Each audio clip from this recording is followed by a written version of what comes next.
So combination of both, and figure out what you need. And you can use this as your little spotter. Yep.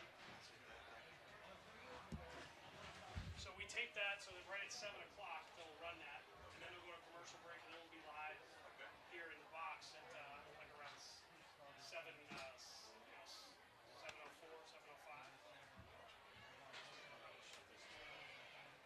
We really need to try to get anything out of it.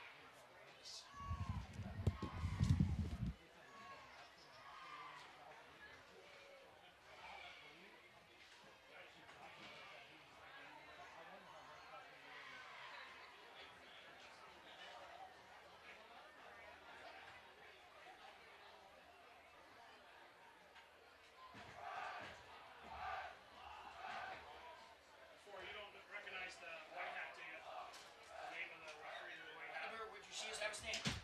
Oh, you mean you need his name? Gotcha. Yeah. Do you know him or no? I didn't see his face. No, I don't know most of these Lancaster Lebanon guys. Okay.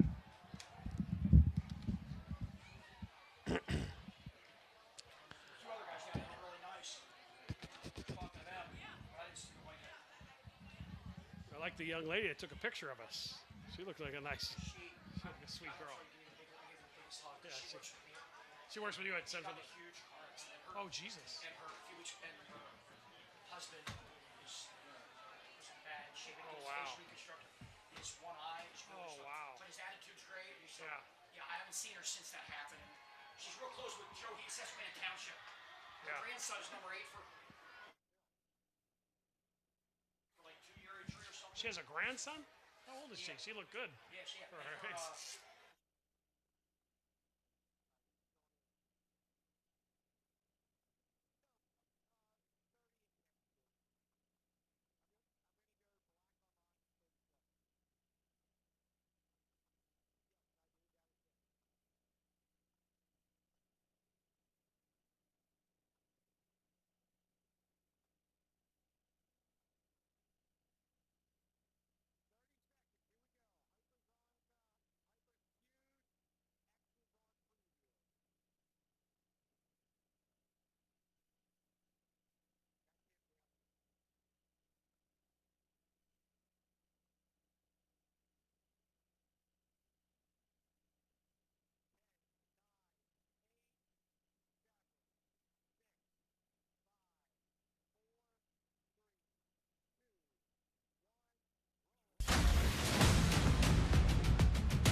This is the Wellspan Urgent Orthopedics Friday Night Rivals.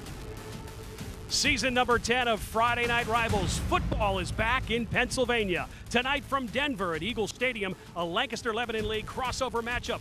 Elizabethtown area Bears facing the two-time defending District 3 5A champs, the Cocalico Eagles. It's week 1 of Wellspan Urgent Orthopedics Friday Night Rivals.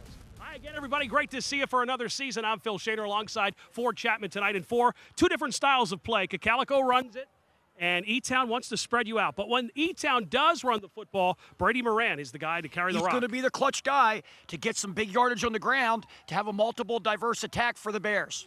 For Cocalico, they love to run it, but yet the quarterback is our spotlight player. He's a 3-year starter, Josh Meyer. You're going to see Meyer run that football along with doing a lot of handing off the ball in that split back veer, but at times, play action, going for the big play through the air. He's a tough one, 3-year starter. He's tough to stop. All right, 4 ready for the keys to the game, brought to you by Monarchy Car Care Centers. Let's start with E-Town.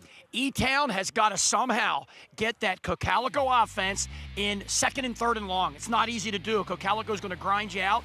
And also, on the other side, the Cocalico team has got to try to keep E-Town from being diverse by pressuring the quarterback and hopefully getting a few turnovers if you're Cocalico. The 2024 high school football season is here. It's Elizabethtown and Cocalico to kick off our 10th season of Wellspan Urgent Orthopedics Friday Night Rivals. It's the Bears, it's the Eagles, and it's next on MyTV Central PA.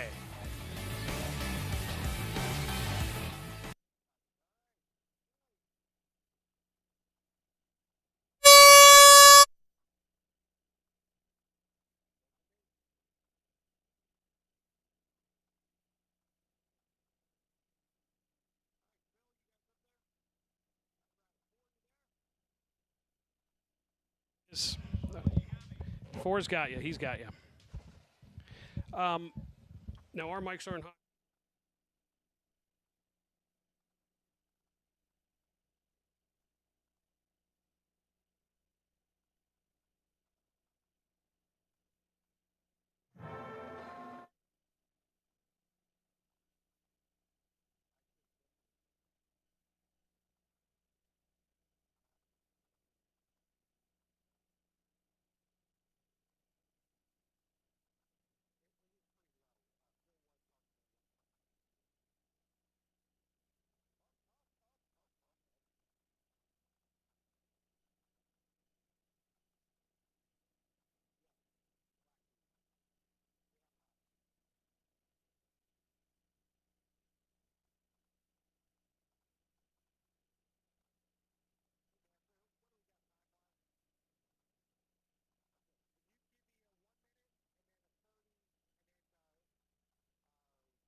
High school football is back, and it's the Wellspan Urgent Orthopedics Friday Night Rivals from Denver tonight. Cocalico High School for this Lancaster-Lebanon crossover matchup. E-Town and Cocalico.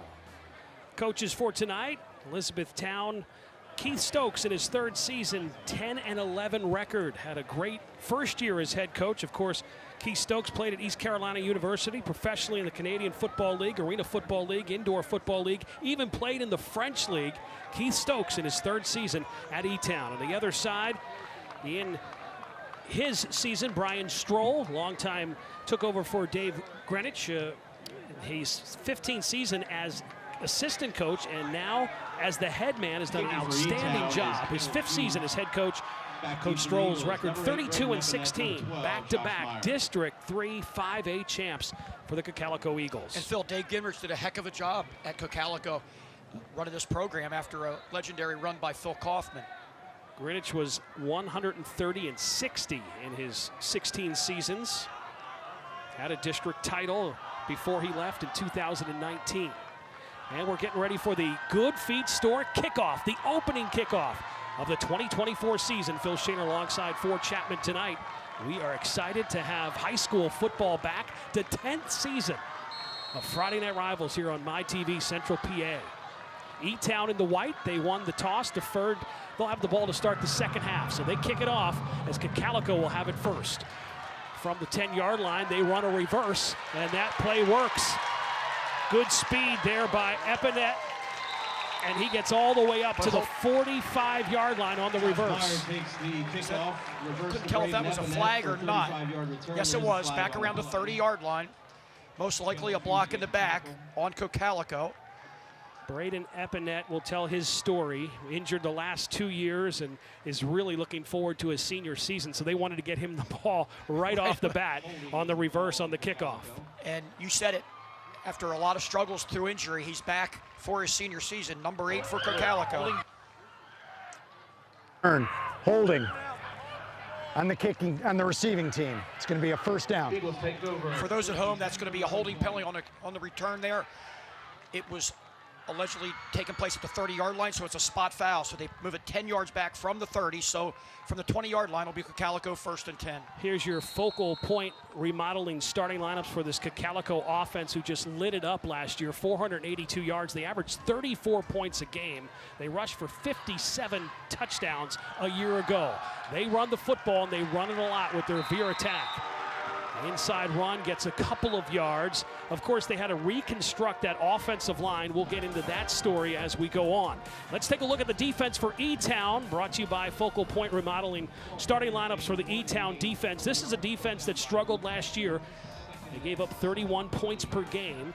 They only had an interception and 3 fumbles, but coach is excited about a lot of players with more experience, more varsity experience, and expecting a lot. And they Long jump. cadence got him.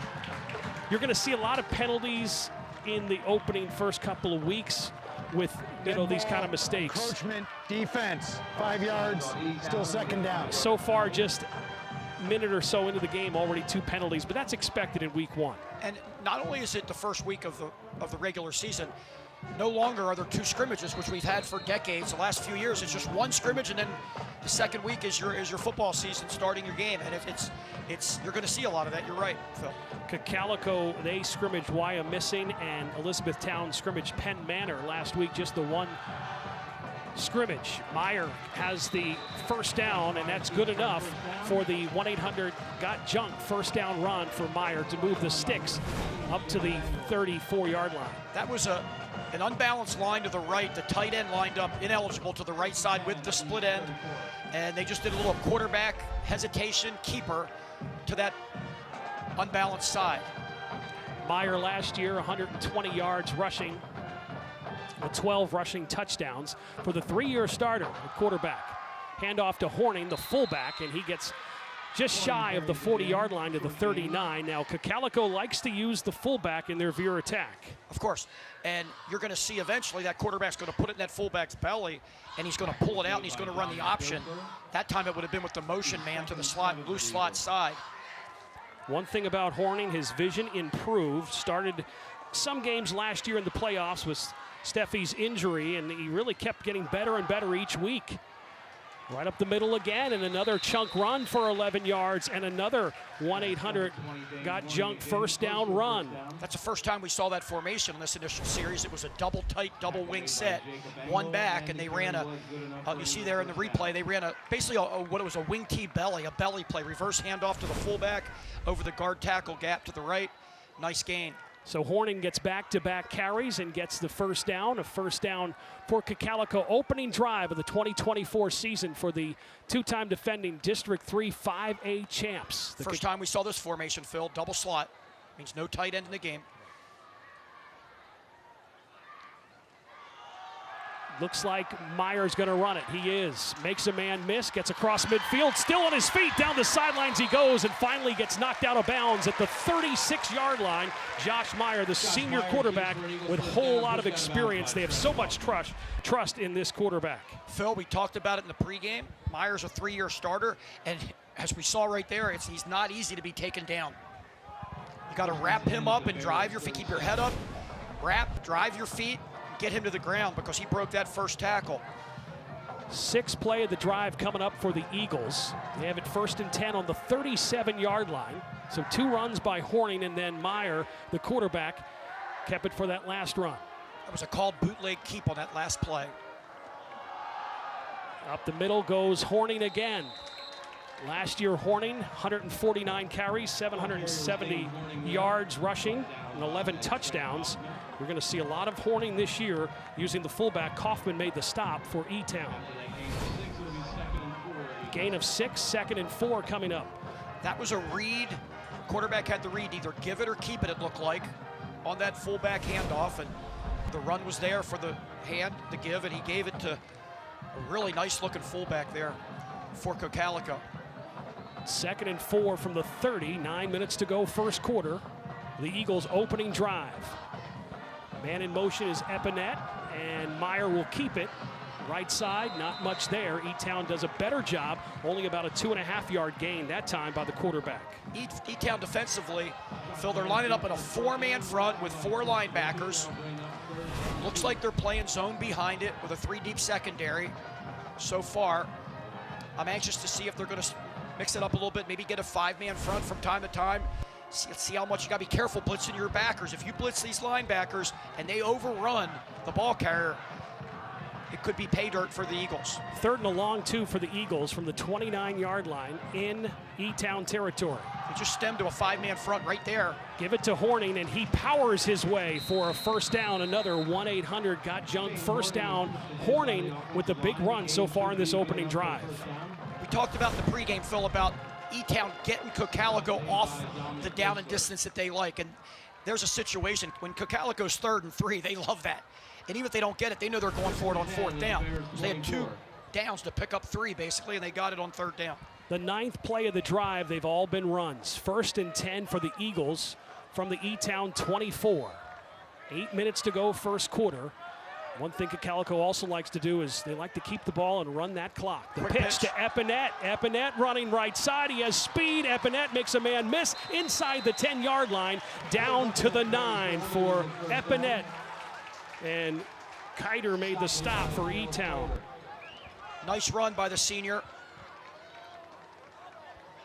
We'll talk more about Epinep's story. Sophomore and junior season were interrupted and during week 3. Ligament in his ankle the first time, then tore tendons the second time around. But he has speed. I'll tell you about his father. His father was an assistant coach. He had a lot of speed at Cocalico as a track star as well. 3rd and 1 now, or 1st and goal, I should say, from the 9. E-Town held their own there and did not go off sides on that attempt by Cocalico.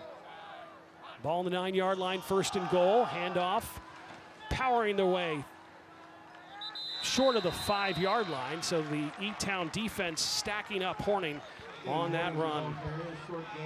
Horning only gets a couple of yards. Volpe made the stop for E-Town.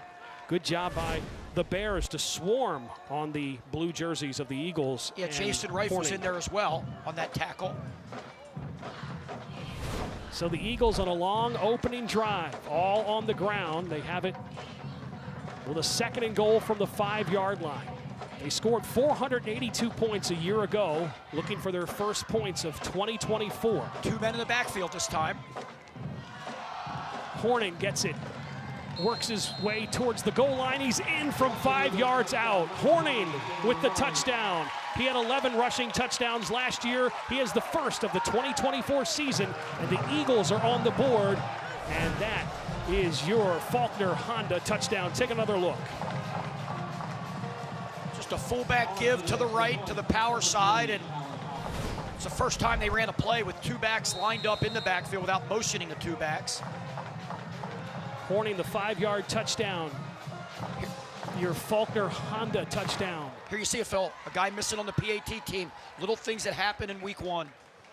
Populus on for the extra point for the Eagles. His kick is up, and his kick is good.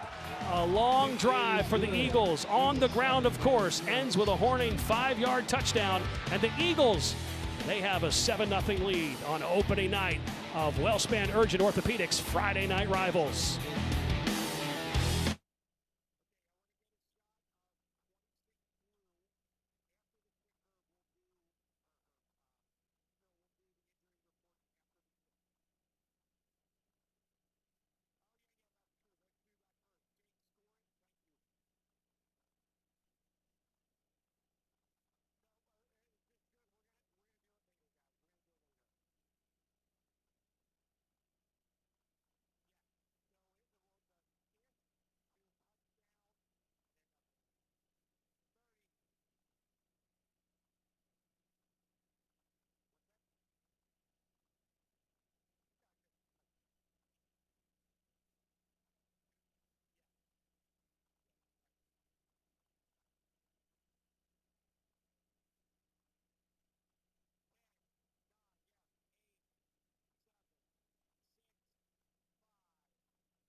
The Eagles on the board first, 7-0. E-Town will have a chance on offense coming up. Wellspan Urgent Orthopedics Friday Night Rivals. We are ready to go. How many different formations did Cocalico show us in the opening drive for? A handful, and they all were meant to do the same thing, run that football. If you watch Cocalico football in the 1980s or the 1990s or the 2000s or the 2000 teens or now in the 20s, you're saying this is the same thing.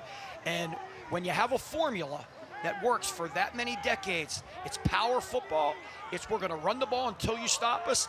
And when you start to limit our running game, we're going to eventually do play action and try to hit one over the top. Time for another kickoff presented by the Good Feet Store, as E-Town will have the ball for the first time tonight. See what they can do with it offensively. They only had 2 wins last year. They had a great season 2 years ago, and 2022, where they won 8 games. Last year they were 2-8. But coach believes more experience now for E-Town. He's expecting his team to be much better. Kick goes to the goal line and taken. Coming out of the goal line is Brady Moran on the return. Moran across the 20 and down to the 24-yard line. And now take a look at our scoring summary, brought to you by Remarkable Home Buyers Scoring Summary. 11 plays, 80 yards, 5:16 off the clock. Horning, 5-yard touchdown, 7-0. Cocalico, Horning, 7 carries, 33 yards in the drive. Meyer, 2 carries for 25 yards. We'll take a look also at the starting lineups for both the offense and defense for E-Town and Cocalico. Your focal point remodeling starting lineups coming up. See what E-Town does here offensively. Empty look.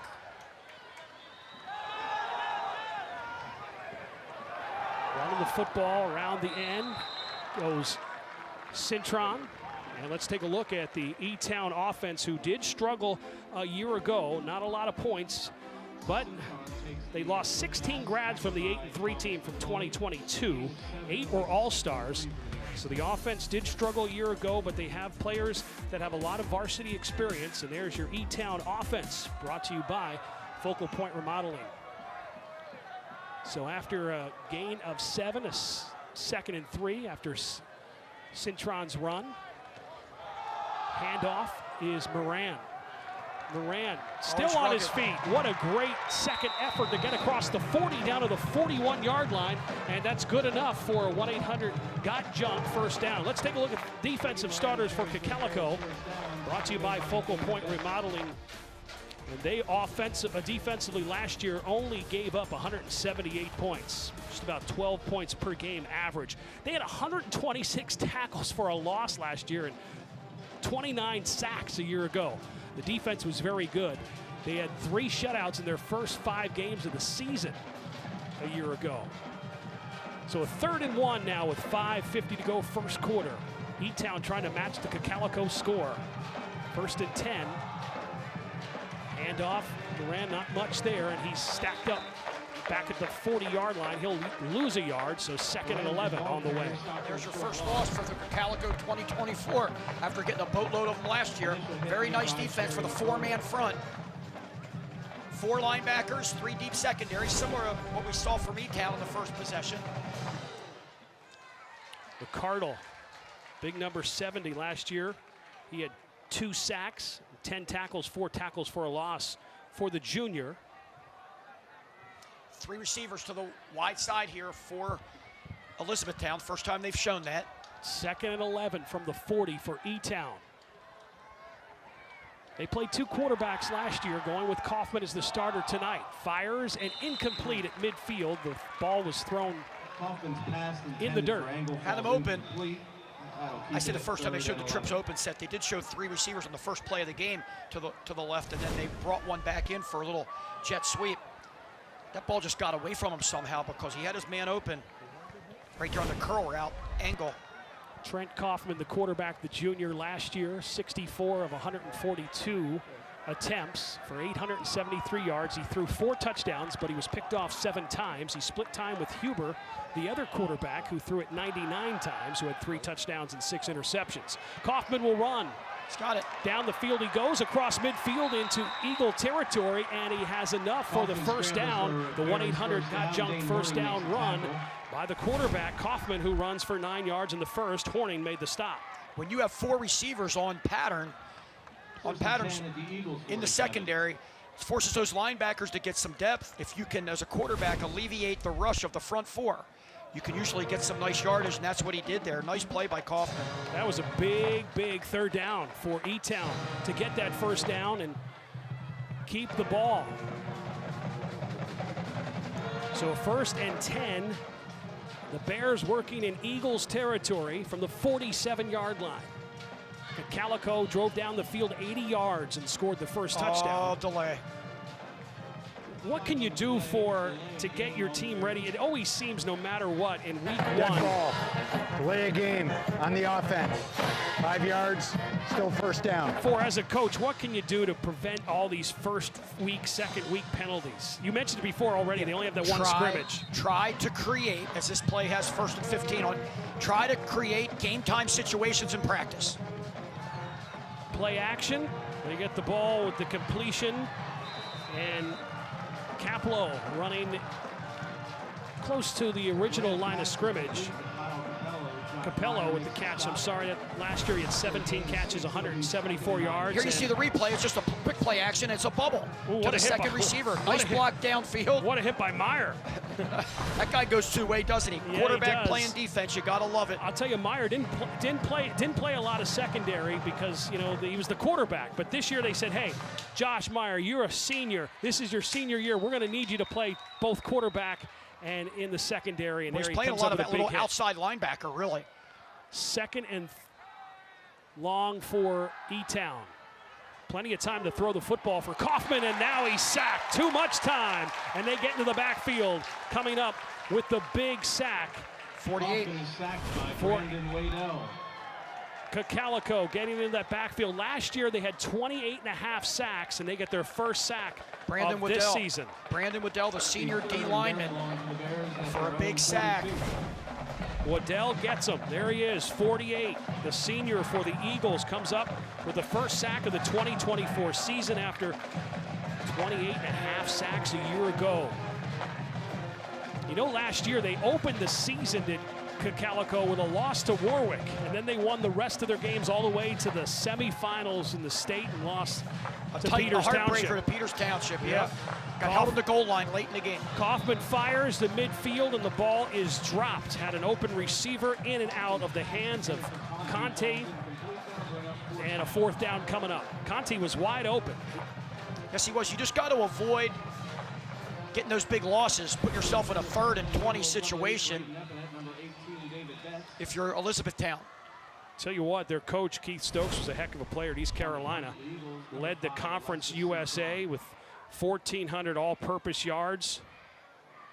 Holds the Pirates program record with 168 punt return yards in a single game. Wow. His time down at East Carolina. And went and played some professional football at different levels. There's the punt. Ball takes a bounce in favor of E-Town and rolls down to the 22-yard line. We'll see what the Eagles can do with their second offensive opportunity, and we'll have that when we come back. It's 7-0, the Eagles with a lead. Opening night of Friday Night Rivals.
So an 8-play drive for E-Town stalls out with a punt. Cocalico will have the football back. Their second time offensively. The first drive, 11 plays, 80 yards. Ended up with a Horning 5-yard touchdown to go up 7-0 for the Eagles and their coach, Brian Stroll, in his 5th season. Stroll, of course, played at Ephrata and a 4-year football career at Susquehanna University, and was an assistant coach here before getting a head job for 15 seasons. Nice run here by the Eagles on the counter, and that. If we see this replay, Phil, what we mean by counter for those at home. Oh, we'll come back to it. They got the injury report here. Yeah, let's take a look at the OSS Health injury report. Dane Bulliner, he is injured, and he was a major part of the defense last year. 129 tackles, 17 tackles for a loss. Dane injured himself in gym class in February and is out. There is our OSS Health high-quality orthopedic care injury reserve there you list see report. The brace on the left knee. Unfortunate for that young man. He had a super year last year. Great defensively for the Eagles. One of their top defensive players. Here's the pitch. There's the pitch to Epinette. Epinette running, and he has the first down. That's good enough for a 1-800 got junk first down. Nice defense there by the Bears, stringing that option out. First time we saw the QB keep and pitch. There it is. Reef made the stop, number 4 for E-Town. He had a sack a year ago. Great sideline-to-sideline kid. Didn't play much last year, but coach is expecting a lot out of the senior Jason Reef at the linebacker position for E-Town. After watching that replay, it looked like it was a called, not sure, but a called option. Sometimes the quarterback will read, maybe give to the fullback, maybe not. It's his decision. It looked like that one. It was called pitch all the way. 1st and 10 for the Eagles. Epinette goes in motion, and the pitch. Good run by Zimmerman, the junior. Zimmerman's the backup quarterback. And he'll get a couple of carries. They like him. They said he really had a great summer. He worked really hard. Chris Volpe made the stop. Volpe last year, 14 tackles for the E-Town defense. Josh Meyer runs the option this way, pitches left. He can keep it as well. That rugged running style, but sooner or later here you're going to see a fake handoff and they're going to go for a home run. They're good at it for years. 2nd and 5 from the 40 with 1:20 to go first quarter. Epinette in motion in the backfield. E-Town does a good job and doesn't jump, and then Meyer goes to his wristband to check the play.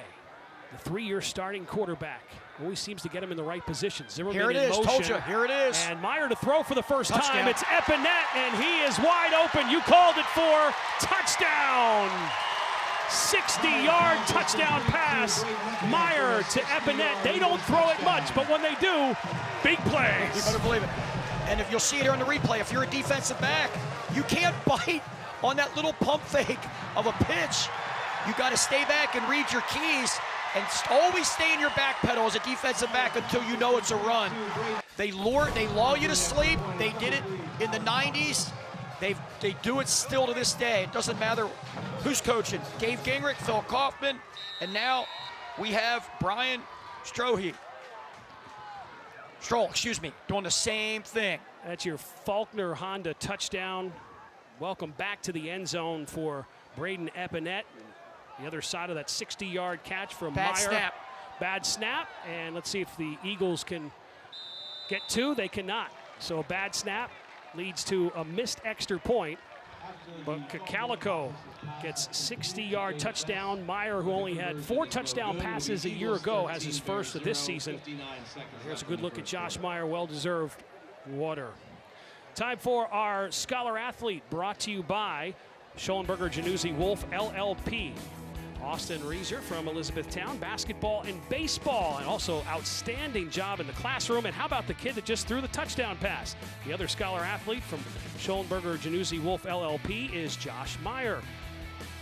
Football, track and field, outstanding GPA. Both students are eligible for a $3,000 scholarship to be presented at the end of the season, courtesy of Schollenberger Januzzi Wolf LLP, who are proud to support and encourage outstanding student athletes across central Pennsylvania. Congratulations to all the Scholar Athletes.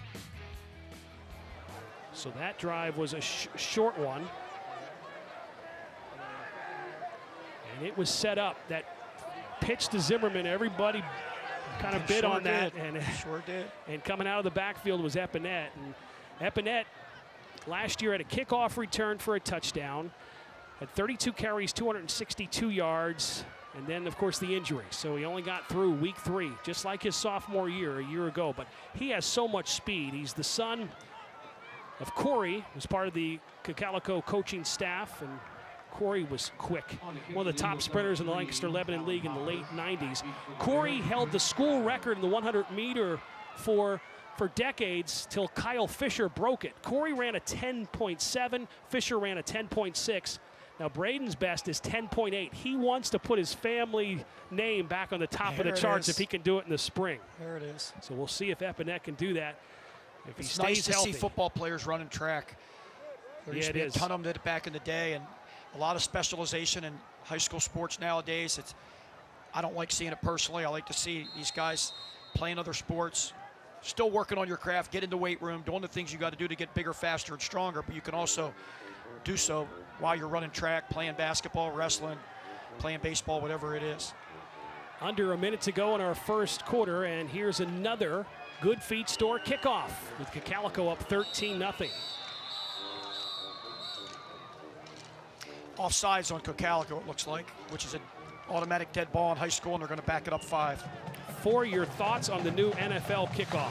Have you seen it in the preseason? I've only seen a few of them, and I understand why they're doing it wholeheartedly. You can get it when the guy's going full on the speed like kicking it. team. 5 yards, re-kick.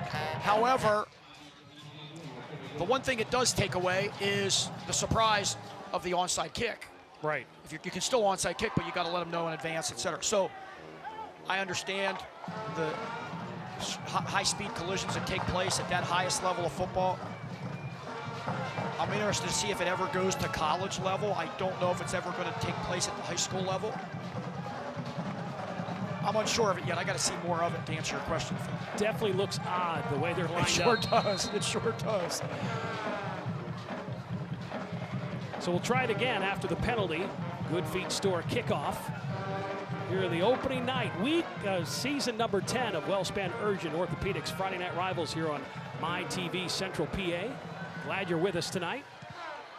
Prince Rotten back to receive it. You guys got to talk back there. You got to communicate, just like center field and left fielder in baseball would. Ball on a is high fly. Dropped. Prince runs across the 15-yard line to the 16-yard line.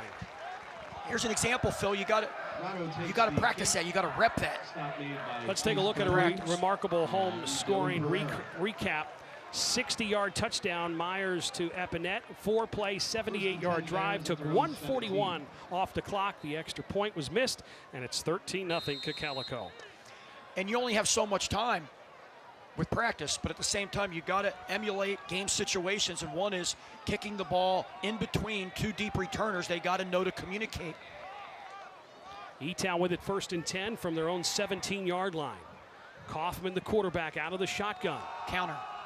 Hands the ball to Moran on the counter and gets a couple yards. Not a bad first down carry for the senior, Brady Moran, who we spotlighted in the open, had 269 yards rushing last year, averaged about 4 yards a carry a season ago. So that play was 1 back in the backfield. You're like, how can you run a counter with only 1 back in the backfield? And you gave the ball to him. Well, he faked like he was going to go to the left. A lineman from the left pulled and went around to the right, and the running back got the ball. Instead of going left, coming back to the right against the flow of his original destination. There was a good look at Meyer, who is now playing both quarterback and in the secondary this year for Cocalico in his senior season. Motion empty. They got a tight end and a flanker to the weak side here. Final play of the first quarter. Quick completion out the flat, and it might have been fumbled. The Eagles say it was fumbled, and they have the football. We'll have to wait and see if they do, and it looks like they do. I'd love to see that replay. The refs can't. It doesn't matter because there's no replay in high school. Horning comes up with the fumble. He got the ball, then he was going to like tuck it away and put it in his hands. I don't know if he had it. No, he never had it. Never had the ball. But so that should be an incomplete pass. If we had replay here in high school football, they would take it to the replay booth and say that it was never caught. Now here's the hard thing. Nothing against these officials. There are only 5 of them in high school regular season games. And it's very difficult with 5 officials to somebody have a really good angle at that. How about the freshman, Logan Horning, coming up with the fumble? And the Eagles have the ball and a scoring opportunity for them. Handoff straight ahead. Quick hitter, number 28, Horning.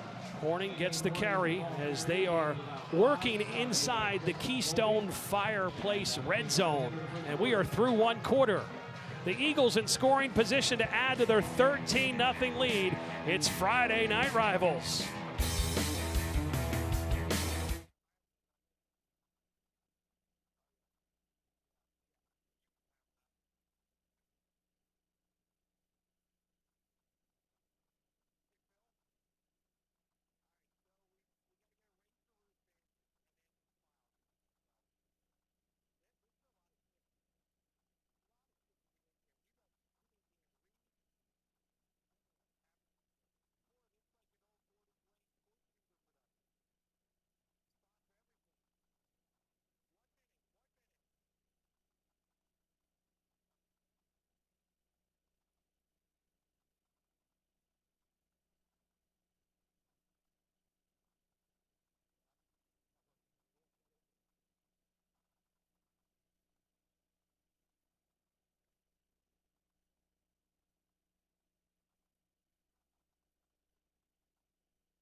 The Wellspan Urgent Orthopedics Friday Night Rivals. Take a look at that in the sky tonight over Denver and Eagles Stadium with the Eagles up 13-0.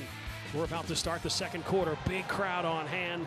Cocalico, two-time defending District 3 5A champs. They love their football here in Denver. Sure do. Horning a 5-yard touchdown.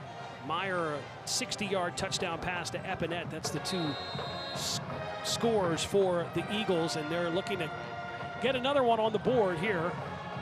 And Phil, when you have 3 district titles in the last 5 years, you're going to get even more fan support. Second and short for the Eagles, trying to get a first down inside the 10-yard line. Hornings tripped up after a short carry. Short gain. But that's all they needed. Why? Third and short. Yep. And that's what we talked about in the pregame. E-Town's got to get them, limit the first and second down yardage to put Cocalico in a tougher situation. But they haven't been forced to pass all game yet. They threw one pass so far, and it was a home run. That's a kitchen saver first down, and now a first and goal for the Eagles from the E-Town 9-yard line. Looking for their 3rd touchdown of the 2024 season. Probably get motion from number 8 or 4. Meyer's going to keep it. Yeah, Meyer's going to keep it himself, fighting to get down to the 5-yard line before he was stacked up by a whole bunch of E-Town white jerseys to stop Meyer. That's another way to get the quarterback when he's under center to keep the ball instead of running the option with a keep pitch thing. There's no pitch man there. It's just fake the handoff and just follow the running back and find a gap. And he's big and strong and tough. Second and goal, time to raise the roof with Abel Sun Roofing and Siding as we raise the roof here in the second quarter of Friday Night Rivals. Abel Sun Roofing, before you sign, call us. Second and goal from the 5 for the Eagles, looking for their 3rd touchdown, and they got it. Touchdown number 3, and the touchdown for the Eagles on the board again. And as your Faulkner Honda touchdown, and the Eagles with a 3-touchdown lead. Here's a look at it again as it was Horning in the end zone for his 2nd touchdown of the night. Horning with 2 5-yard touchdown runs, and the Eagles up 19-0. Cocalico not going to go for 2 here. They're just going to try to get a point. They got the last one. It was a bad snap, and they got it. So the extra point is up and good. Horning with 2 touchdowns tonight. The Eagles are flying high. They're up 20-0 in week 1.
Sun is setting in Denver, Pennsylvania. Lancaster-Lebanon League crossover matchup. Season number 10, hard to believe, 10 seasons. Wellspan Urgent Orthopedics Friday Night Rivals on MyTV Central PA. Phil Shaner alongside Fort Chapman. Glad to be with you tonight to kick off the 2024 high school football season. You mentioned 10 seasons, Phil. We've had 42 seasons of District 3 football playoffs. And of those 42 seasons, switch the 4 and 2 around, Cocalico's been to 24 district playoff seasons. And they have 5 District 3 championships in 23, 22, 19, and then in 94 and 85, the district championships for Cocalico. On the return for E-Town was Centron. The Good Feed Store kickoff coming up next week. We won't be on Friday night because we have a Saturday special for you, the Battle of the Berg. It's back. Harrisburg and Bishop McDevitt from Rocco Ortenzio Stadium next Saturday at noon. You're not going to want to miss that game. Ford Chapman, a former coach at Bishop McDevitt, won a state title there. He knows all about the Harrisburg matchups. Well, they used to play at 10:30, right? Yeah, and I was the head coach at Harrisburg, and yes. we played a big game against them in '99 at Severance Field. Yeah, I've been on both sides of that rivalry, and it sure is intense as E-Town handoff up the middle on their first That down is play. gonna be big. So next Friday night, you won't hear us or see us, but Saturday, a special treat. The battle for the Berg. We'll have Ford Chapman with us, who coached at Harrisburg High and McDevitt. Let's take a look at a remarkable home buyers scoring summary. 4 plays, 19 yards. Horning's second touchdown of the night, the 5-yard touchdown run after the fumble recovery. They take advantage of the turnover and get points on the board. That touchdown play was very reminiscent of what happens to a defense when they're giving up yardage, getting a little bit demoralized. The offensive line just keeps gashing it, and you get some big running lanes just like they had there. Empty set here, 3 to 1, 2 to the other. 2nd and 8 for E-Town. Kaufman in the gun, fires, has the completion to Moran, but Moran goes nowhere. Great job by the Eagles to snuff that quick hitter out. Yes, they did. McCardle made the stop. 53 was in there very quickly on Moran. The ball was in the air for a little bit of a long time. The motion man was way out, rather wide. So the longer the ball's in the air, the more time the defense has. And they had 2 guys converge on the ball and make good plays. Here's what you don't want against the Cocalico defense: a 3rd and 10. You're darn right. Because they're going to try to dial up some pressure. They have 1 sack tonight. They had almost 30 sacks a year ago. On a 3rd and 10, you know that Trent Kaufman, the quarterback, is going to have some blue jerseys coming at him. Right now it's a 4-man rush unless somebody, it is going to stick like, going to stay 4, it looks like. Yep. 3rd down for Kaufman. Running the football and gets 2 yards, and that's it. 4th down coming up for E-Town. So the pressure got to him. When you can pressure with your front 4 and there's an empty set there, they're just dropping 7 and playing a deep zone and forcing the sophomore quarterback to thread the needle, and he had to step up in the pocket and didn't really have much time. A lot of pressure coming from that defensive line. Donatoli there, the returning starter, who had 37 tackles, 2 sacks, and an interception. Thomas did a year ago. E-Town better hurry up. There's no play clock here. What's going on here?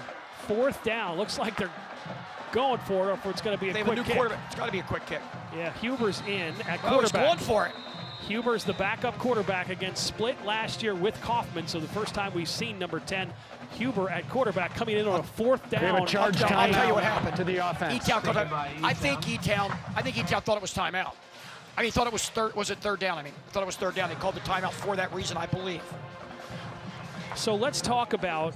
You don't want to go for it when you're down 20-0 on your own, inside your own 30. So let's talk about this. As a quarterback, there is no play clock. So how do you know where you're at in your head time-wise? Sure. Because this field has no play clocks, go back to a lot of high school fields have not, like years ago. The referee that's way back behind the defense, he'll put his hand, he keeps the time, he'll put his hand up when there are 5 seconds left on the play clock. And once his hand goes up, the quarterback knows he has 5 seconds to snap the ball. Follow-up question: will the PIAA ever go to a shot clock in basketball? Well, there are 9 states that have it right now. I hope they do, actually, but I don't want it to be too soon. I'm looking at maybe like 30. What do you think? You're a basketball coach. I'm thinking like 35 seconds. I would like 40 for the girls, 35 for the boys. There you go. There you go. We got a basketball guy up here, too. Yes, we do. Former. Yeah, our spotter. Played against the Globetrotters. Yeah, our spotter. From what I hear played for the Washington. Yep, Kevin Huddy up here. here. Kevin, what do you think? I'd implement a shot clock for sure. All right, Kevin Huddy wants a shot clock. I'm ready for it. No doubt. Because nothing good happens after 45, 50 seconds of a possession. Usually it's a turnover. Unless you're Wisconsin or Princeton. Exactly. All right, here we go. They are going for it. 4th and 8 from their 28-yard line, and they look like they're going for it, E-Town. It's Huber in at quarterback. Rolls out, avoids pressure, fires downfield, and incomplete. He had Engel at the 48-yard line, but threw it short of Engel, the intended receiver. I'm not sure what to say. I understand. I love the roll the dice just like the next guy as a coach. But in that situation, it wasn't, with 8 yards to go to get the 1st down, it just surprises me. So a 20-0 lead for the Eagles, and they have great field position. They have the ball inside the 30, Phil. Inside the 30 to start things off, and they already have 3 touchdowns tonight. This is an E-Town team that last year went 2-8, but the year before that they were 8-3, and they actually lost to Cocalico in the opening round of the playoffs back in 2022, 42-2. And Meyer will keep it. Keeper. He's Meyer tough. keeps it across the 25 down to the 24-yard line on the Meyer keep. Meyer has a passing touchdown to start this season. Only had 4 touchdowns a year ago. How about this? They played, of course, all the way to the semifinals. That's a lot of football games. They were 12-2. Meyer only threw the ball 48 times the entire season with 19 completions. How'd they make it that far at that level? Running the football consistently. Yeah, they had 57 touchdowns rushing the football, and they averaged about 309 yards on the ground per game. The pitch to Zimmerman. Zimmerman behind his blockers. There's a penalty marker down. Zimmerman still on his feet. He has enough for a kitchen saver first down. We'll have to wait for the penalty as he is tackled shot inside the 15-yard line by Volpe for E-Town. Volpe's been big on defense tonight. But that's going to come back with a block in the back. A hold. On the offense, 10 yards from the spot of the foul. Holding against the Eagles. Replay it down. Well, we haven't talked about the reconstruction of this offensive line. There it was. Yep, you see it right there. 48. That was on Waddell. Now this is a new, completely new offensive line. The offensive line group, all new. 3 seniors, a junior, and a sophomore. Had to replace a group that paved the way for 4,331 yards of rushing a year ago, and they're all new faces on that offensive line. So far tonight, they're passing the test here in week 1. Meyer hands it inside, and a good tough run of 2 or 3 yards. Good job by the E-Town defense, though, to sniff that out of Horning with just the short gain, who has the 2 touchdown runs already tonight for Cocalico. Watch the replay here. Guard pull, it's a trap play up the middle, fullback trap. What do you think the JV team ran last year offensively, Phil? I would say the veer. The same stuff, and it's just you reload. That's what teams like this do with great programs. Kids buy in, they buy in. We're going to run the ball most of the time, guys. We're not going to be flashy, and we're going to do it well. We're going to believe in our program. We're going to play good defense, and we're going to be in almost every game we play, including the state semifinal. I'm sure the midget team also runs the veer here at Cocalico. Better believe it. 3rd and 8 from the 27 for the Eagles. The pitch to Zimmerman. Zimmerman, good patience, good vision, but good job by E-Town's defense. Yes, it was. The defense got in the field in a tough situation there, and they battled and really stepped up. Now, this is a situation where you probably have a 4-down territory, probably a little bit outside of field goal range for a high school team. So you know you have 4 downs to get this first. Reif was in there making the stop. Volpe made him cut back, so good job by the E-Town defense. But and we're going to go to the air here. We're going to see our second pass here from Cocalico, it looks like, on 4th and 6. Don't be surprised if we get a long cadence to try to draw them off sides again, because they're good at that. Their only pass of the night went for 60 yards. Meyer to Epinette for the 2nd touchdown of the night. 4th down. Roll this way, maybe a sprint this way. From the 25, Meyer back to pass for the 2nd time tonight. He's going to run, looking for the 1st down, and has it. So a pass play called, but the quarterback found a little gap and went back to the weak side and got the 1st down. Needed 5, got 6, and got the kitchen saver 1st down run by Meyer. Conti made the stop for E-Town, but it wasn't quick enough as Meyer was able to move the chains. 5:25 to go here before the half.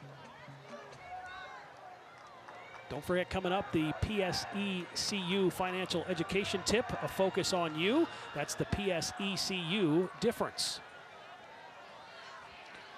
1st and 10 from the 18.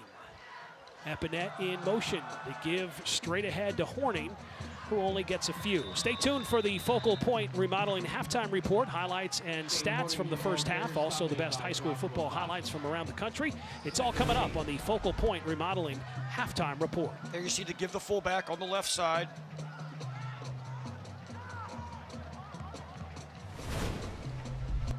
.440 to go in the 2nd quarter.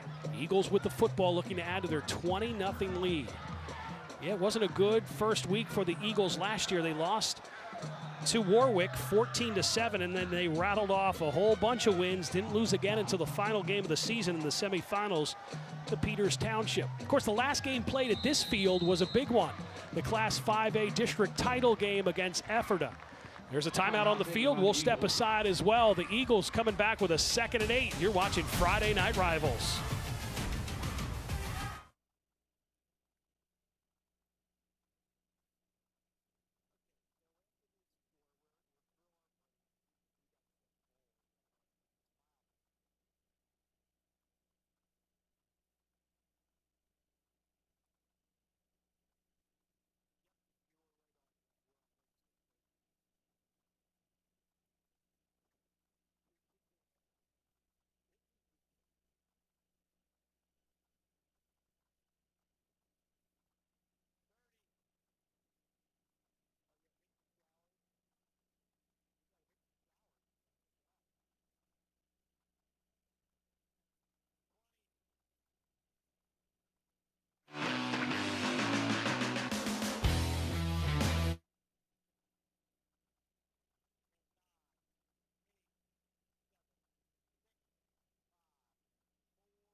Nothing beats high school football in the state of Pennsylvania on a Friday night under the lights. It's Wellspan Urgent Orthopedics Friday Night Rivals, season number 10. Phil Shaner alongside Ford Chapman. We're glad you're with us tonight on MyTV Central PA. 2nd and 8, Cocalico knocking the door in the red zone, trying to go up 4 scores. 4:19 to go in this second quarter. Option. Oh, nice pitch. Epinette running with his speed. Epinette dives for the end zone, but comes up short. He was knocked out of bounds at the 3-yard line. Epinette took that pitch and showed his speed. And Watch gets a the kitchen replay saver here. first down. The first motion goal man coming is up. going to lead block on the guy that has pitch and does a fabulous job. Puts him on his rear end. And number 8, not going to pay dirt there. That's technique on that block, right? Better believe it. A lot of good technique on that block. Yep. So 1st and goal for the Eagles, up 20-0, looking to add to their lead. You can tell they work on perimeter blocking with their slot backs. It was done right there. Now they're going to give it to this fullback, or quarterback's going to keep right up behind the fullback is my guess. There it is. They give it to the fullback, Horning, who is short of the end zone, gets down to the 1-yard line, 2-yard gain. So 1st and 2nd and goal coming up from the 1. And you're not going to see Angle any made the changes. stop. You're going to see no changes here. Just keep running it to your workhorse. 2nd and goal from the 1. 2nd and goal from the 1. The Eagles already up 20-0. Horning has 2 touchdown runs, both the 5 yards, and Meyer has a 60-yard touchdown pass to Epinette, the scoring for the Eagles. Look for the junior running back, number 20, to get it here. Here's a sneak. Meyer into the end zone, and touchdown. Eagles. Quarterback keeper goes right behind his center, the sophomore Sola. Sola, the 5'9", 220-pound sophomore, gets the push, and there's a look at your Faulkner Honda touchdown. They're going to go for 2, and that'll put it in. Try to get it to 28. I mentioned the last touchdown they decided to kick. Well, how about Sola, one of the new players on that offensive line, the sophomore, doing the job at center. Meyer went right behind his center for that push for the 1-yard touchdown. There's a good look at Coach Stoll in his 5th season. 9-play, 29-yard drive, and the 2-point conversion is good. Meyer walks in for 2. Eagles, Put 2 on the board, and it's 28-0. Eagles flying high here in week 1 against E-Town. Without a play fake. Quarterback dropped back a step and fouled his running back right on the Ralph Ray tackle, guard tackle area. And so now it's time for your Valley Pediatric and Orthodontics Tooth Fairy Smile Cam. Valley Pediatrics and Orthodontics now accepting new pediatric patients. Look at Smile Cam, the kids. You got to smile when you have candy. A lot of teeth shown there on our Smile Cam tonight. Valley Pediatrics, Dentistry, and Orthodontics. Welcome Smile Cam to Friday Night Rivals. Later we're going to have Mustache Cam. Wait till you see that for some of the best mustaches in the Eagle Stadium. We'll take a look at that. And of course, our Raise the Roof cam. Just some of the fine features we have on Wellspan Urgent Orthopedics Friday Night Rivals. And we got a really nice story about the 1990s in Cocalico football. Yes, we're going to save that for the second half. Yep. Coach Kaufman, and involves you when you were at McDevitt at the time? That's correct. Okay, so we'll talk about that a little bit later on. And some other things, we already talked about the rebuilding of this offensive line. And, of course, the great story of Epinette trying to stay healthy after 2 injuries in the season. Just some of the storylines in week 1 for Cocalico. And if we have time, we'll get to the 1989 Elizabethtown Bears, coached by Jack Cassabaum. Oh, Coach Cassabaum. Going to the district final against rival Mannheim Central at the time. Yeah, E-Town doesn't have a district championship, but they were there that year. They were close. They knocked on the door. Yeah, they did. Of course, 5 District 3 championships for Cocalico. E-Town does not have one. And there is the Good Feet Store kickoff. Once again, they weren't communicating. Miscommunication for sure, and that's taken by Cintron across the 30 up to the 33-yard line. A good return there. As a matter of fact, to set that story up, E-Town didn't just knock on the door. Phil, they had the door. Mannheim opened the door for them. Yes, they did. We'll talk about that in the second half. Time for our remarkable home buyers scoring summary. Ended with a Meyer 1-yard touchdown, 9 plays, 29 yards for Cocalico's 4th touchdown of the night. There's your remarkable home buyers scoring summary on Friday Night Rivals. So just 3:27 to go here in the second quarter before our Focal Point Remodeling halftime report. And 4 has some good stories for us in the second half, going back in the way back history machine on the way. Can't wait to hear them in the second half.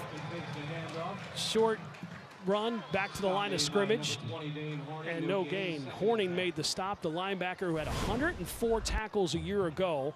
He was the Mike linebacker.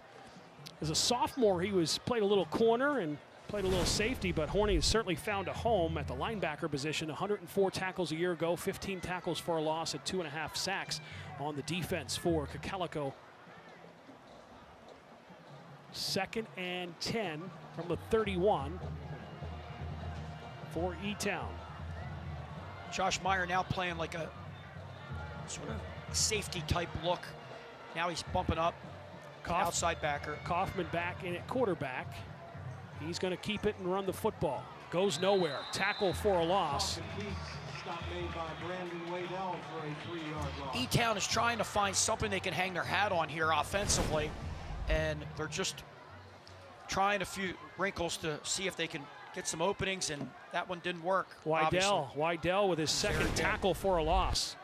So Wydell, there he is, number 48, 2nd tackle for a loss already in this first half for a team who had 126 tackles for a loss a year ago. Wydell already has 2 tonight. That's a heck of a statistic, by the way. Yeah, it is. That's a lot of tackles for a loss. I mean, they put up some big numbers last year as far as both offense and defense. Another time here, E-Town has trips into the boundary, meaning to the short side of field. I'm not sure what they're going to do here with it. 3rd and 13 for the Bears. Screen pass in and out of the hands of Conti, who couldn't hold on to it, and a 4th down coming up. So still enough time for Cocalico to get more points with 1:45 to go before the half.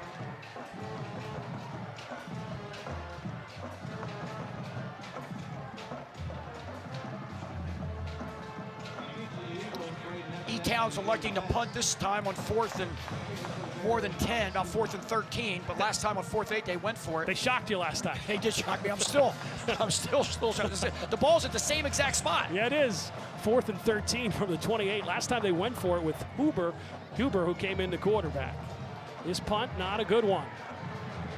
Not a good one at all. Bounces at the 46-yard line. Cocalico will have great field position after that not so good of a punt. Well, the snap rolled back, and that guy had a tough situation for the punter there, but he got it off. So next week, week number 2 of Friday Night Rivals will be a Saturday special, a Saturday treat. Ford Chapman will be next to me. He coached at Harrisburg, he coached at McDevitt, and those 2 teams will play again. Finally, the battle for the Berg is back. They used to play that game at 10:30. Oh, yeah. It's a noon kick. Yeah, and the only difference, there's only one difference. The schools aren't 2.5 blocks down the street from each other anymore. That's it, but it's going to be, that renewed rivalry is going to be awesome. You can't walk back and forth anymore, but I'll tell you what, still going to be a lot of intensity. It's been a couple of years since they've matched up. E-Town showing some pressure. And there's the pitch. The pitch to Zimmerman. Zimmerman gets to the 40-yard line, so a 5-yard pickup for Zimmerman off the pitch from Meyer. Let's look for a no huddle potentially here for Cocalico with the clock winding down under a minute and a half.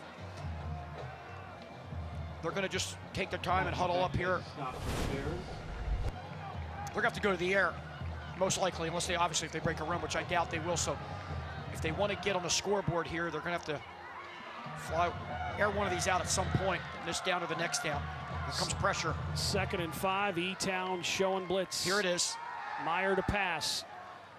Heavy pressure, Meyer will keep it and gets back across the line of scrimmage and picks up a yard as the pressure was coming from E-Town. They were bringing the house on Meyer. Timeout Cocalico with 50 seconds to go. During the Focal Point Remodeling halftime report, be sure to watch for the PA Beef Council beef tip and recipe. It'll be time for both teams to hit the showers with the West Shore home. And they head to the locker room. With a 3rd and 5, you don't need to be really overly concerned about getting the first down only because there's under a minute to go. This is where I would expect to maybe see some wrinkle of a pass 10, 15 yards down the field to get the first down, and maybe receiver can catch it and run after the catch, potentially get out of bounds. A couple of stats for you as far as Cocalico is concerned. Horning 13 carries, 55 yards, those 2 touchdowns. Myers 6 carries, 41 yards and a touchdown. And Epinette 3 carries for 30 yards. Zimmerman 3 carries for 19 yards. So some first half numbers for Cocalico, who's controlled this first half and lead it 28-0 on opening night here against E-Town. But a 3rd and 5 coming up for them, under a minute to go before halftime. Of course, they did have that one big pass play, the 60-yarder, Meyer to Epinette, 2nd touchdown of the night.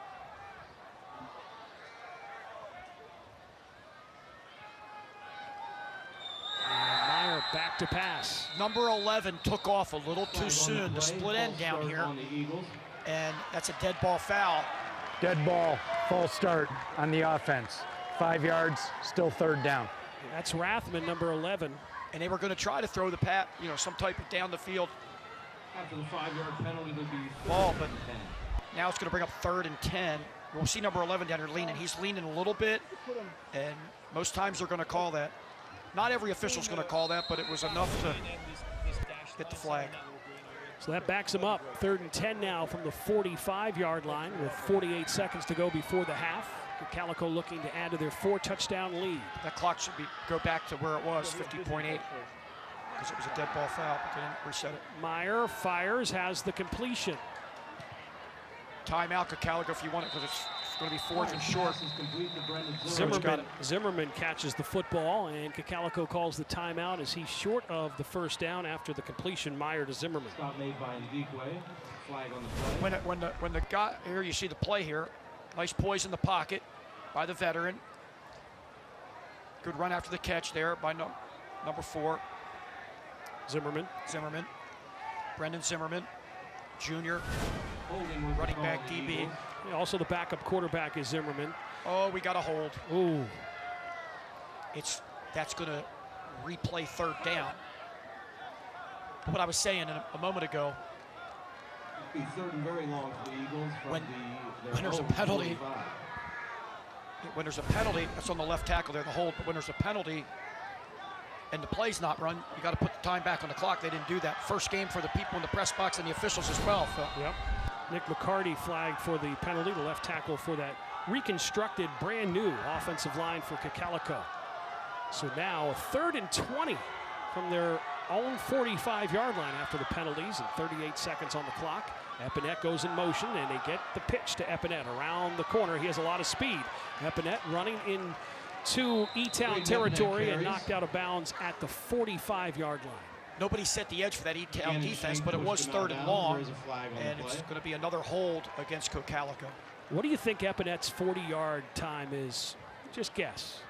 What do you think? Oh, you know the time? I know the time. You take a guess. Well, it depends who has the stopwatch when you're talking. So this was done in July. What do you think? But I'm going to say. Now, don't forget he had those 2 injuries, his sophomore and junior year. I'm going to say he's a 4.62. 4 4.39. That's why I said, who has that stopwatch? What do you think? Because if he's running the 4.39, Holding is the he call. may as well run the offense, 100 in the 10 district yards from final. the spot of the foul. Well, that's his Replay goal. third down. You know, that's his goal. He has a 10.8 in the 100. He'd like to beat Fisher's record of 10.6 if he could. I like that 4.39. Hey, guys are getting, there it is, a hold, definite hold on the outside. Zimmerman on the hold there, number 4. So now a 3rd and 20 again. 32 seconds to go before our focal point Counter. remodeling Fumble. halftime show. Ball's on the turf. The Bears have it. The Bears have it. Good job by the E-Town defense that last 2 sets. Even though they gave up a touchdown, they were in a tough situation the last time out. This time they stepped up and played really strong defense to end the half. And that's things that Coach Keith Stokes in his 3rd season can build on. Never got the ball completely. Nope, Zimmerman never got it. You see right there. Here's where it's tough. We saw that replay again. The quarterback is moving one way, the running back's going another on that counter, and he had one hand, quarterback had one hand. Try to keep, if you're the quarterback, 2 hands on the ball as best you can, and you got to deliver that ball right in the pocket, and it was a little bit off on the delivery.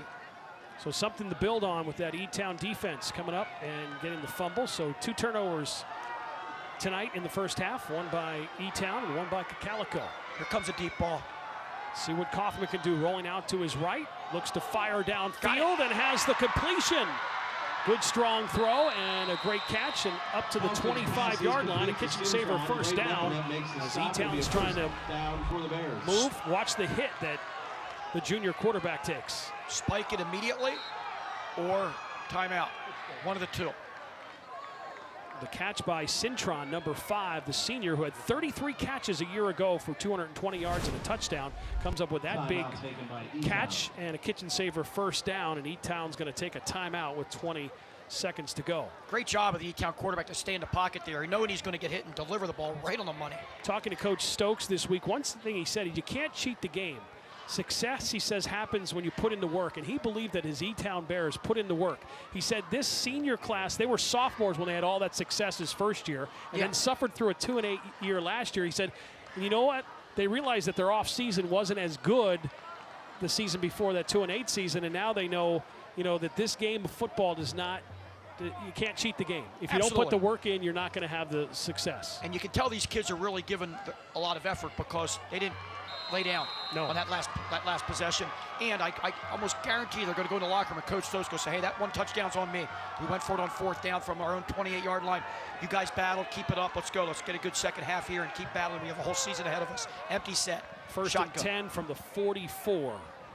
Bears working in Eagles territory. Kaufman fires towards the end zone, and it's intercepted. Picked off by Zimmerman. Zimmerman had an interception last year as a sophomore and has his first interception of his junior year, but the penalty marker is down back at the 35-yard line. That's after the play. That's after the play. But here's the key. Here's the key. That ball was almost, that needle was almost threaded there by that quarterback. After the turnover, we have a blue hold. Blue hold. We're going to go half the distance to the goal, blue ball. Against the Bears. So last year, Watch this right here. Yep, let's take a look. Watch this. He almost threads it. He looks away from it, which is good. He got the safety over a little bit. And he almost put it right in between. Nice throw. Yes, just enough. Who made the play? Number 8. Interception by 4, but Epinette did a really good job of deflecting that ball. Yep, and Zimmerman ended up with the interception. Hands. Yeah, last year, both 13 interceptions for the Cocalico defense. 5 of them were pick 6. Zimmerman had 1 of the 13 interceptions a year ago, and he has his first interception of his junior year. Zimmerman played a lot last year as a sophomore. Did a great job. There's a great shot we had there. That replay of inches can mean the difference from a touchdown or an interception. And Cocalico will just kneel and get out of this first half. It's time for both teams to hit the showers with West Shore home. To the locker room they go. It's halftime. The Wellspan Urgent Orthopedics Friday Night Rivals. We'll be back with the Focal Point Remodeling halftime report. Watch for the PA Beef Council beef tip and recipe coming up. The score at the half. The Eagles flying high in week 1. They lead it 28-0.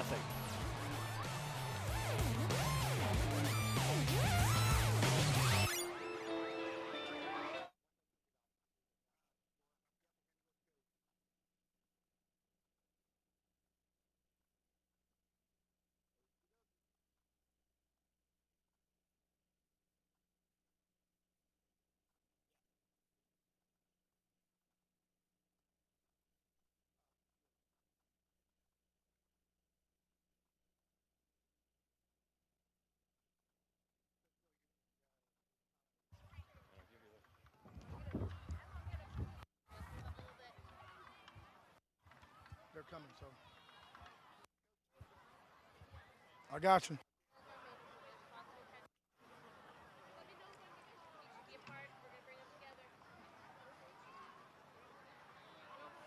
With Coach Stokes of E-Town. Coach, you got to be happy with the way your team played defense there at that last couple of minutes. They showed a lot of fight, were able to come up and get a turnover. What can you do to build on that? Just, when we get the momentum, whatever little bit it is, we got to take advantage of it. Can't turn the ball over against a great team like this. You said that a lot of these guys are going to be growing up. They had a lot of experience last year. So far in this first half, have you seen some of that experience in the guys growing up? Yeah. We have. It's just not going in our favor right now, It's tough when they run the ball down your throat and you can't move the ball on offense. Well. All right, thanks, Coach. Good luck in the second half. Thank you.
With Coach Stokes, you got to be happy with the way your team played defense there at that last couple of minutes. They showed a lot of fight, were able to come up and get a turnover. What can you do to build on that? Just, when we get the momentum, whatever little bit it is, we got to take advantage of it. Can't turn the ball over against a great team like this. You said that a lot of these guys are going to be growing up. They had a lot of experience last year. So far in this first half, have you seen some of that experience in the guys growing up? Yeah. We have. It's just not going in our favor right now, It's tough when they run the ball down your throat and you can't move the ball on offense. Well. All right, thanks, Coach. Good luck in the second half. Thank you. It's your Focal Point Remodeling halftime report at the half here in Denver. Cocalico up 28-0 over E-Town. It's time to take a look at some of the best highlights from around the nation with Thursday Night Lights and Friday Night Rivals. Let's take a look at some outstanding high school football highlights. The best. Oh my God! It's good, and Milton wins it with a 46-yarder. The last play as the clock winds down. That is number 88. Oh, it's great to have high school football back, isn't it? Some of the best plays from around the country. We are at the half here in Denver with Cocalico up 28-0 on E-Town. You're watching the Focal Point Remodeling halftime report. We'll be back with more.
This is the Focal Point Remodeling Halftime Report.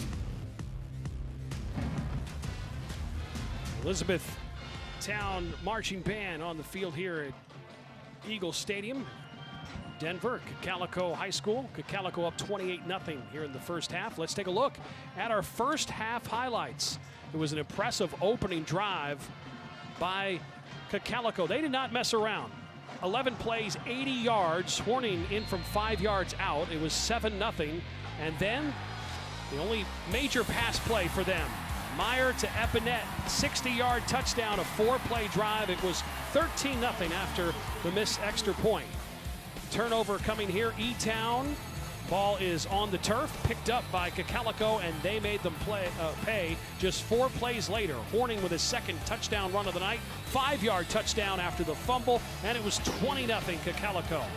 And then Meyer, this 3-year starting quarterback, a 1-yard touchdown run, a 9-play, 29-yard drive. Orthopedics Friday Night Rivals. And that made it 28-0. Let's take a look at the stats. For your thoughts as far as running the football. Cocalico 216 yards on the ground. Not bad for a first half effort. Last year they averaged 309 yards total a game running the football. Any of those stat numbers surprise you or anything that you think we should point out? It sort of went as planned for Cocalico. Look at the other side of the fence. You know, Elizabethtown has to be able to we talked about mixing the run and pass. They really haven't gotten themselves in a lot of, that first drive wasn't bad, but gotten themselves in, after that, a lot of good down and distance situations, and which allows Cocalico to put their ears back and come after the quarterback. One thing Cocalico will probably want to work on is the penalties, 7 for 60 yards. No doubt. A lot of those were late too, that second quarter. And if you're Elizabethtown, you're trying to get this program back to where it was 2 seasons ago, and to do so, you got to build on the positive. And the positive is, as you mentioned to their coach when you talked to him, the defense stepped up there on the last drive, and then after you got the ball back on the turnover, you marched the ball down and almost got a touchdown. I mean, inches from a touchdown. The Focal Point Remodeling Halftime Report rolls on from Denver, with the Eagles flying high in Week 1, 28-0.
This is the Focal Point Remodeling Halftime Report.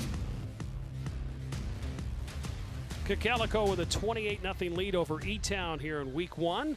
Coming up next week, we won't be with you on Friday, a special Saturday game to Saturday at noon next week, a big one. Battle for the Berg, Harrisburg and McDevitt. Both teams play tomorrow. Harrisburg hosts LaSalle College tomorrow at 1. McDevitt in the York Rose Bowl game at 4:30 against Mount St. Joseph's of Maryland. Both teams reached the state semifinals last season. Lots of star power in this one. Next Saturday at noon, Harrisburg and Bishop McDevitt, a special Saturday edition of Friday Night Rivals. We'll continue the Focal Point Remodeling halftime report after this. Cocalico up 28-0 on E-Town.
Closed captioning for tonight's game is sponsored by EricBuysYourHouse.com. Cocalico with a 28-0 lead here at halftime. We have Coach Brian Stroll from Calico head coach on the sideline with us. Coach, good first half. I guess one area you want to clean up is those penalties, but that usually happens in week one. Yeah, unfortunately part of the game. I mean, the thing we told the kids we're happy with is their effort. I mean, they're not giving up. Sometimes they got to know to keep those hands inside and know when to let go so that you don't get those holding calls and bring plays back. But proud of our effort and just got to execute better and avoid those penalties that are hurting us. We know you like to run it, but the one big pass play went for 60. Nice to see Epinette back from his injury and into the end zone for the score. Yeah, it's nice having his speed on the field rather than on the sideline, so hopefully we can keep it that way. Thanks, Coach. Have a great second half. All right, thank you. Appreciate it. You got it. All right, so there's the word from Coach Stroll as his team's up 28-0. Of course, I mentioned it a couple of times. They started off last season in week one with a shocking loss to Warwick, 14-7, but then after that they went on a roll. I mean, they just rolled their way all the way through. Of course, the last football game here at the stadium was the District 3 5A championship. It didn't get any bigger than that against their rival Ephrata, of course, where Coach Stroll went to school, and those tickets sold out like in 40 seconds. It was unbelievable here. Ephrata's great run last year. Of course, that was the District 5A championship game. What a scene it was here at Cocalico, the last football game played here at the Eagles Stadium. In the last few years, the District 3 committee decided to go to instead of playing at neutral sites, at one time that's all you did on all levels, second round, third, whatever, first round, finals, but now it goes all the way through to the finals, and Cocalico, having the higher seed, got the home field. They could have probably went to a field and put 7,000 in the stands for that one. Everyone was excited about I'm sure they were the whole way around this fence, and to be able to win a district title against his alma mater, I'm sure had a lot of positive feelings for that one. And then, of course, the season ended in Mansion Park. Peters Township beat them in a heartbreaker, 14-9, or they would have been playing in the state championship. Well, we have a couple of minutes, Thor. We can get to that story. Sure. We talked about the 5 district titles that Cocalico has, and one of them was in '94, but they had to beat somebody in the semifinals, and you were involved in that with Coach Kaufman. Yeah, I was in my late 20s, in my 4th year at McDevitt, and we had just gotten into the playoffs just by a little bit. We had lost to a really good Cedar Cliff team. We lost to Cumberland Valley that year, and also Chambersburg. All those 3 teams were very, very good. We upset a very good Harrisburg team and made it in the playoffs, snuck in, and got to play Cocalico at Elko High School. And we had a lot of skill, not a great line that year, but we had a lot of skill players and first-year quarterback, whatnot. Anyway, so Coach, I find this out a year later at a coach's clinic, hearing Coach Kaufman speak. He said, we're looking at all these athletes on film and all this speed, what we got to do. He said, I handed a rope to every player. Every player got a rope that was 3 1/3 yards long. And we told our team, that's all we got to average for 3 downs. It'll move the chains, and we got to keep the ball out of their hands. And it worked. It worked very successfully. McDevitt was up 14-7. Cocalico drove on the last possession all the way down, scores. Kaufman goes for 2. He runs the veer. They make it. McDevitt misses a field goal, and it's a 15-14 upset win for Cocalico. Next week they win the district title. And a great story on a guy that had a long career, finished it up in 1997 was his last year at Cocalico. He coached with Jim Cantafio in the Pennsylvania Big 33 team of 98. And that was his way to go out. And Coach Kaufman did a really good job establishing this program, which we still see similar philosophy today.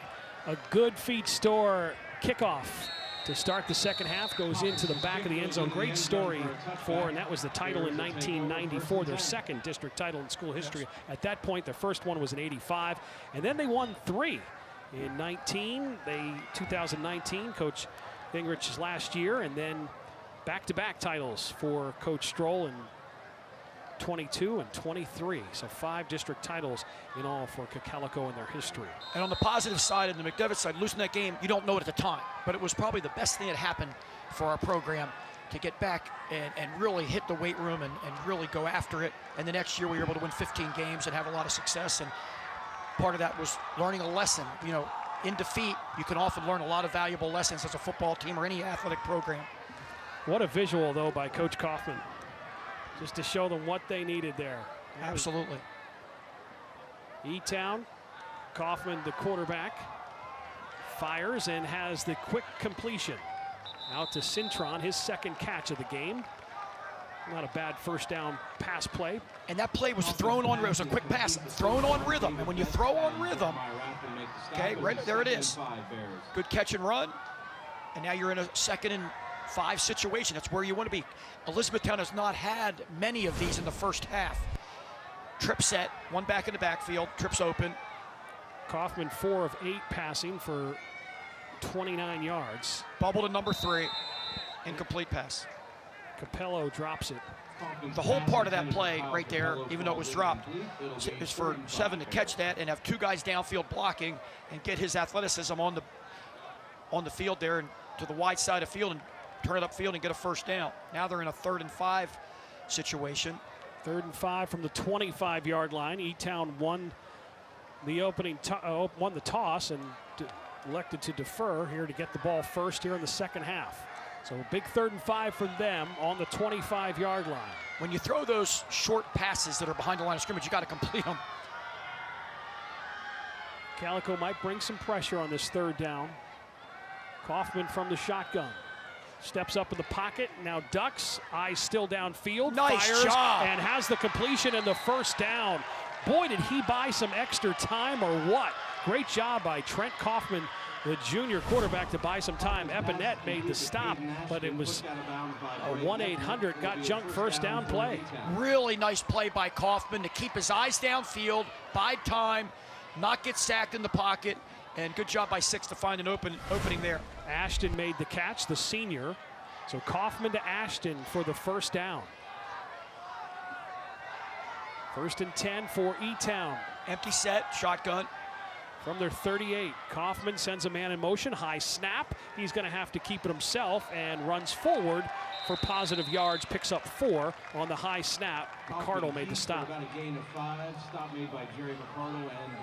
Coach Stokes, E-Town's the Bears coach, has to be happy about this drive so far. They're putting themselves in good down and distance situations as Cocalico changes 2 D linemen. Coach Stokes, Toms River, New Jersey native, before going on to have a very successful college career at East Carolina University. Toms River, New Jersey, where Milton Hershey's coach, Kenny Snyder, a Hershey High School graduate. Kenny Snyder left Milton Hershey Dead ball, false start on the offense, 5 yards, still second down. In the early to mid-'80s, and he went and coached at Toms River, New Jersey. Wow, 4th penalty of the night for E-Town. Stokes coached a couple of years as assistant coach at Coatesville and Manheim Township and McCaskey after his pro playing career that included stints in the Canadian Football League, in the Arena Football League, even the French League for Coach Stokes. He's a heck of a player. Played a pretty long professional career. Incomplete pass looking for Angle. Angle couldn't come up with it, the senior. Wonder if he was on Matt Ortega's staff at Coatesville, still the current coach at that was his last stop before taking over at E-Town, so I would think bet it he was. Sure. Yeah. Matt Ortega, Central Dauphin grad, formerly of Steel High. Done a heck of a job. His oldest son was a very good quarterback, 4-year starter, and now his younger son is his 2nd year as a starter. Yes, his oldest son, they had a pretty far run with him at quarterback. Sure did. Made some good runs in the state playoffs. Lost to Harrisburg in the state semifinals at Hershey Stadium. 3rd down. 3rd and 8 for the Bears. Another high snap. Screen, middle screen. Sets up the screen, and the pass was high and incomplete to Capello. They've had a couple of these middle screens, Phil, but they haven't been able to complete them. And they're not easy to complete sometimes. You got a little receiver here. Take a look at the high snap. That's tough as a quarterback then to make something out of it. And he had very little time to throw. A screen, you want to have a little bit more time. I would encourage those, and they'll watch this tape and get better, but the offensive linemen, on screen plays, most of them, you want to be able to engage a little bit, even the quarterback's in shotgun, to give a little bit more time for that quarterback to set it up like it's a down the field throw. And then that screen will come open a little bit better. So 4th down, E-Town will have to punt the football. And another example, flip it around, Cocalico, as they did last year, we alluded to this several times, putting a lot of pressure on the quarterback. Betts back to receive the punt as the Bears punt it back to the Eagles. Fair catch called for. And that's where Cocalico, with a 4-touchdown lead, will have the football for the first time in the second half. It is time now for our mustache cam, powered by Barber Styling Institute. Looking for the best mustaches in the stadium. Oh, there's the official. He made it. He made the Barber Styling Institute mustache cam. A fan there along the fence with a pretty nice mustache. And there, a mustache and a little bit of a beard, goatee working. Oh, yeah. So there is your mustache cam, powered by Barber Styling Institute. You only have that here on the Wellspan Urgent Orthopedics Friday Night Rivals. A lot of mustaches tonight in Denver. So the Eagles have the football now, 1st and 10 from the 29-yard line, up 28-0. Pretty impressive first half. The only negative is those penalties the coach talked about when we talked to him. Handoff up the middle. Picks up 2 or 3 yards. Picks up 2 yards on the run for the fullback, who they've used a lot. Horning on the carry there. Stop made by Truong for the Bears.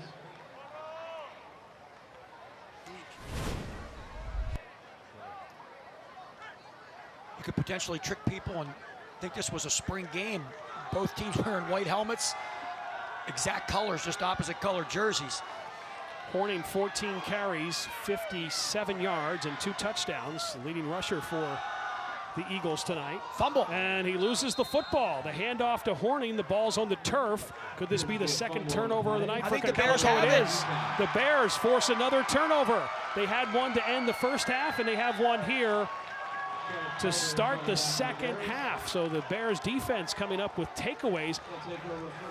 And this is a team, wait till you hear this. Last year, as far as takeaways were concerned, they did not have many at all. They only forced 4 turnovers a year ago. They had 1 interception and 3 fumble recoveries the entire season. And tonight they already have 2 takeaways. So that's improvement. As you saw that replay there twice, the quarterback and the running back's mesh point is very close to the line of scrimmage when you're running the veer. And due to that, the ball can get stripped before the running back really has control of it. And the mesh was stripped. And great play by the E-Town defense. Very opportunistic. Coach Stokes has to be excited. Truog, the sophomore, with that strip Empty set. E-Town. So let's see if E-Town can get on the board for the first time tonight. They're running the reverse. Cintron around the right side. Cintron has room to run, and he's stacked up at the 22-yard line. Cintron, he's probably the most dynamic player along with Moran that they had back from last year. Cintron last year caught 33 balls a season ago. Turn the page in the playbook. We're on page 2 or page 3 on that one. A jet sweep reverse using their skill kids. They pick up 8 yards, so a 2nd and 2 for the Bears from the 30-yard line. Looking for their first points of the season, first points of the night here in week 1. Trips at the bottom of your screen. 2 wideouts at the top. Here's Kaufman. Fires, and the drop ball by Cintron. You gotta look it in. Catch it before you run. Absolutely. Catch before you run, absolutely. Another example, what you talked about in the early going. It happens in all sports, and here we are in football. We're in August still, and we call it week 0, but it's the first game, only 1 scrimmage. Now, high school teams do a ton more nowadays than they did years and years ago in the off season, football-wise, and teams just have these miscues, and there's one of them. 3rd and 2 now for the Bears. Their best chance to get on the board as they are on the Eagles' 23-yard line. Kaufman talks to his wide receiver on the right side. Now they send a man in motion. They fake it to him. Kaufman's going to try to run for the first down. Gets across the 20, down to the 19-yard line, and that's 4-yard gain and a first down. A 1-800-GOT-JUNK first down run for the Bears. Nice concept there offensively of faking the jet sweep and have the stud QB who's got the first down there. He needed about 3. Hey, they're working inside the Keystone Fireplace red zone. Is E-Town tonight. Looking for their first points.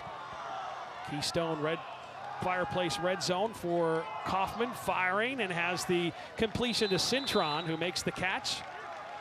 They went to the short side there, and basically they just ran a streak on the outside receiver, and they hit the inside guy on a little 5-6 yards and out route. That's Burgos, excuse me, number 15. You'll see him here. Look at the second guy in 15. Yep, Burgos. Went about 8 yards, came back to get the ball, and then lost about 2 yards, but forward progress got him up there for a 6.5-yard gain. 4 drops tonight by E-Town.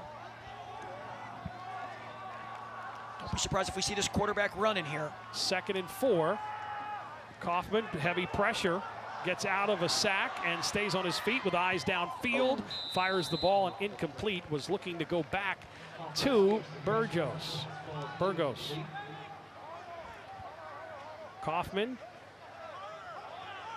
now 5 of 13 for 43 yards and has dealt with 4 high snaps in this game.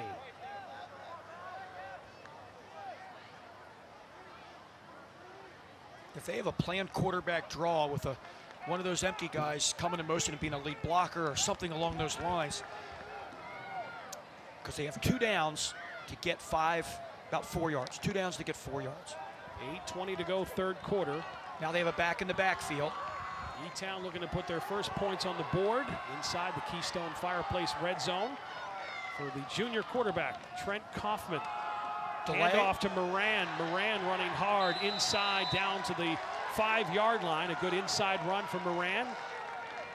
And that's a first down and a 1st and goal coming up for the Bears. Nice run by our spotlight player.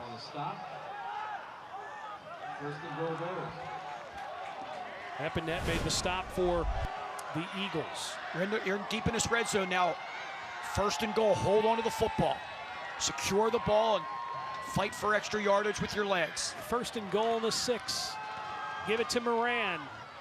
Moran fights his way for a yard. Nothing to lose now for this defense of Cocalico deep in their own territory. They're coming. They're bringing pressure. Here it comes. Number 11 off the edge. Number 20. Different guys coming up the middle. A lot of guys at the point of attack. And when you're in a spread set like Cocalico is, now they got the tight end in the game, or a tight slot. Either one's tough to tell from here. Yeah, it's tight end. 2nd and goal for the Bears.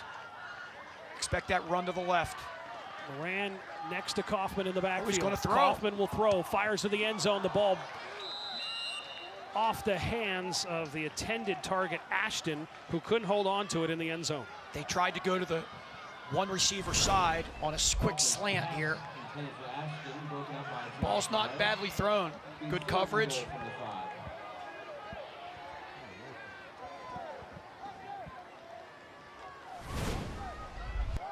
So now 3rd and goal.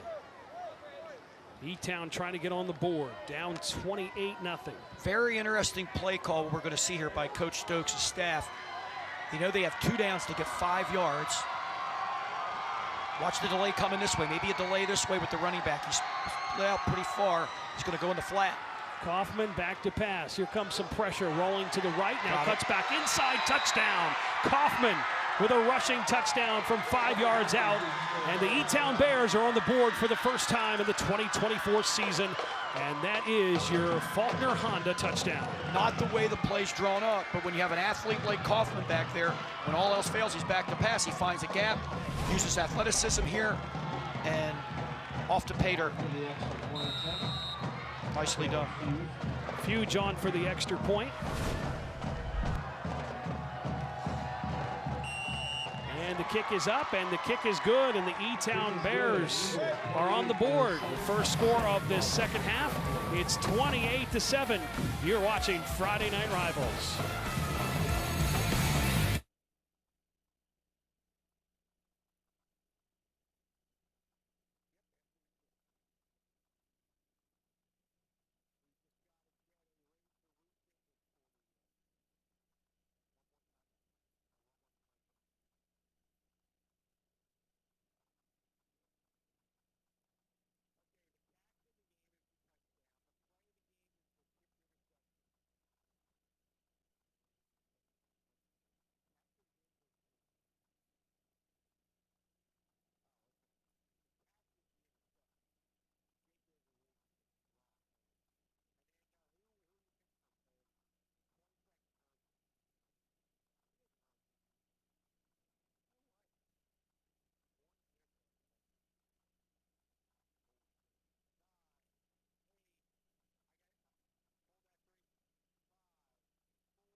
Good start to the second half for the E-Town Bears, getting on the board with a Kaufman 5-yard touchdown run. And they'll kick the ball off to the Eagles. This kickoff presented by the Good Feet Store.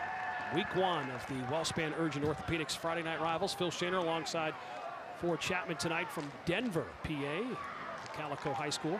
Beautiful complex of schools here.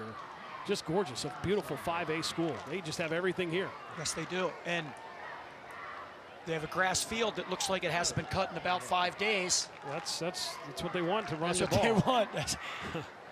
That's what they want. Yeah, it's a nice setup here. I totally agree. I've never been here before. Really enjoying it. Nice crowd. You know, all the schools are all located in this, you know, on the property here, all close to one another. So here's our Good Feet Store kickoff. After the E-Town Bears get on the board for the first time this season. They didn't score. Onside, they got it. Oh, onside kick. The kicker got it. Wow. Roy Jarrella style for the Pittsburgh Steelers back in the day. How about that? The onside kick, and the E-Town Bears recover it and will have the football back. Can you believe that? Set it up here on the replay for. Yep, here it is. Kicker's going to just. That's Fuge, the kicker. Take it forward 10. Once it goes 10, it's anybody's choice. And he recovered the kicker, yes, Roy Jarella style. Wow, how about that? What a job there by the kicker, Caleb. Very nicely done. Fuge, the senior kicker. He's a track guy, so he has some speed. You could tell he had some athleticism. Yeah, he has some speed. Coach talked about him when I spoke to Coach this week. He mentioned he was excited about his kicker, the onside kick. So how about that? The Eagles get the football back after their touchdown. So really, the Bears, excuse me. Really good sign of character for this Elizabethtown football team to show no quit whatsoever and keep battling. No hitch and go. Kaufman downfield has a man and incomplete. Had him open, just overthrew Cintron. He's going to learn from that. You got to learn as a quarterback. Just get the ball in play. Even if you lob it a little bit, you got a guy out there. There's no safety help. It's one-on-one. Do anything but throw it out of bounds. Give him a chance to, even if you short arm it, give him a chance to go up and get it. A remarkable home buyers scoring summary. 9 plays, 30 yards, 2:23 off the clock. Kaufman with a 5-yard touchdown to make it 28-7. And the onside kick, and the Bears are in business again with the ball in the Eagles' territory. Handoff Moran. Look at the second effort. Second effort to get 3. Yep, gets 3 yards to the 46, but a penalty marker comes down in the backfield. We'll have to wait for that after the Moran run. There is a flag down. Holding against the Bears. on the E-Town Bears. To make it 3rd and 7, they're going to elect to take them back and replay the down. Holding on the offense, 10 yards from the previous spot, still second down. We talked about the Cocalico rebuilt offensive line. Well, for the Bears, the whole line back from last year, 4 seniors and a junior on that offensive line with lots of game experience. And Coach Stokes mentioned that that offensive line got better as the season went on, and they started to have the belief that they could do it as the season went into the 8, 9, 10 flare last week. Screen. Or last year. Oh, what a catch. Oh, what a catch by Cintron. Cintron's running into Eagle territory, still on his feet. Cintron down the sidelines. He may go the distance, and he does. One-handed catch, ends up with a touchdown. Hold on.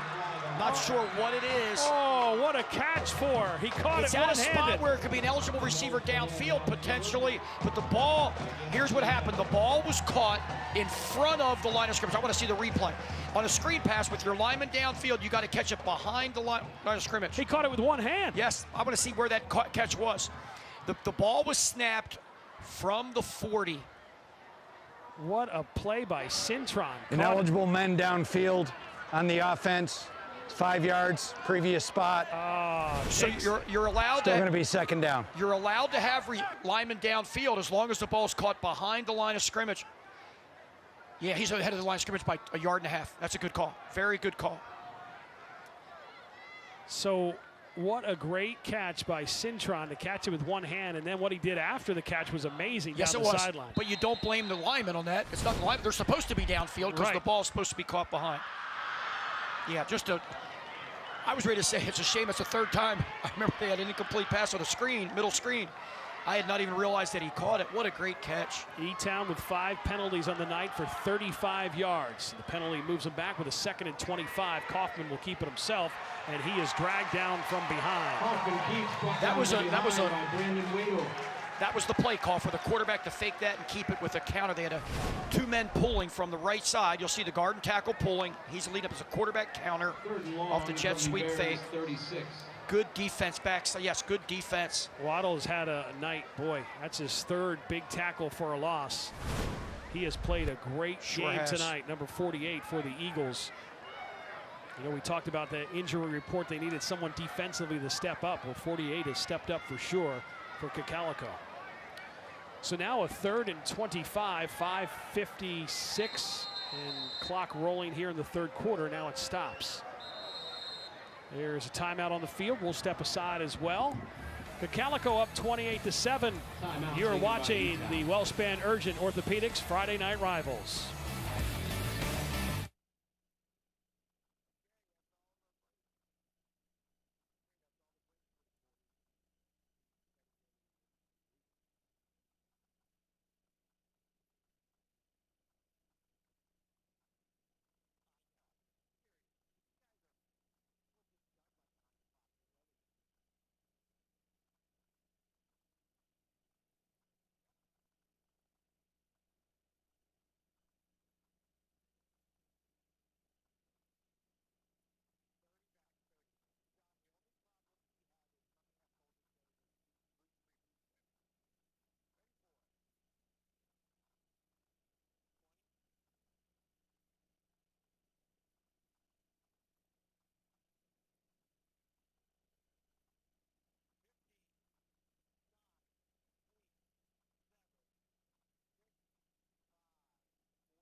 Third and 25 for the Bears from their own 36-yard line.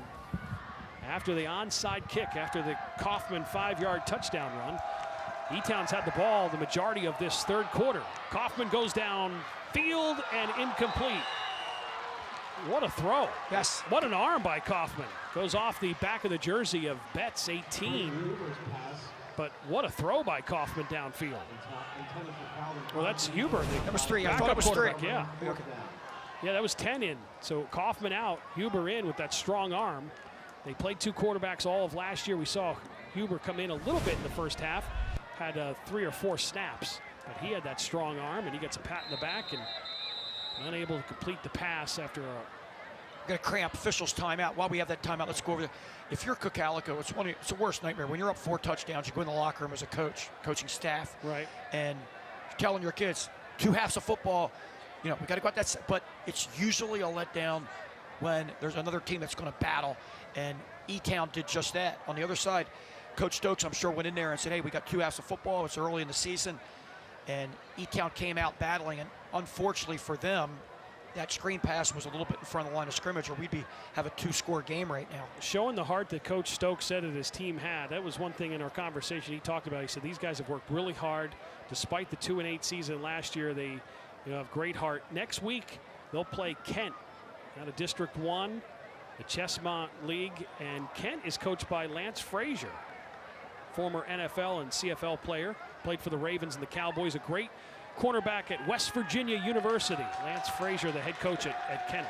Oh, look who's down. It was the cramp was the quarterback linebacker. Yep. And for everybody at home listening that's an athlete, young athlete, you gotta make sure you're drinking a lot of water. Hydration starts Monday. It starts early in the week. Absolutely. Monday, right? You can't wait till the day before the game day.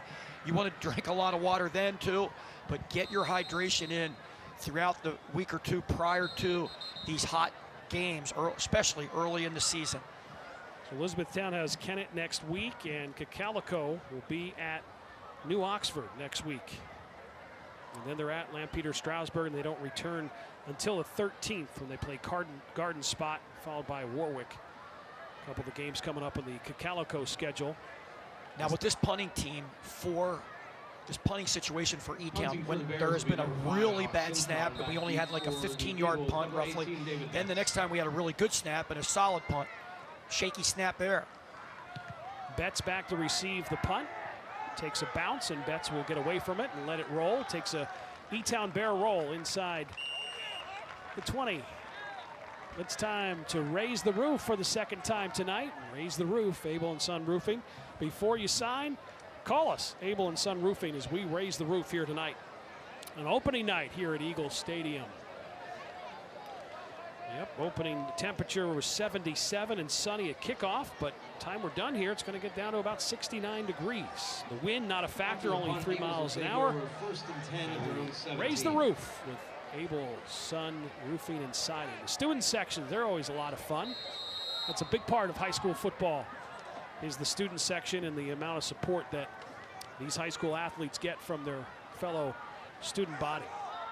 So 1st and 10 for the Eagles, and of course we have the backup quarterback in, and that is Zimmerman. Probably somebody lined up off sides for the defense when that whistle's blown that quickly. Yep. Offsides is the call against E-Town. So penalty number 6 now on E-Town, who only had 3 in the first half, and they've had 3 penalties here in the second half. For those of you watching, you're like, well, the ball wasn't even snapped. Why is that offsides on the defense? In the pros and in college, when the ball snapped, it's offsides, but in high school, there's a neutral zone. If you cross it at any time, it's going to be blown dead immediately in a 5-yard penalty.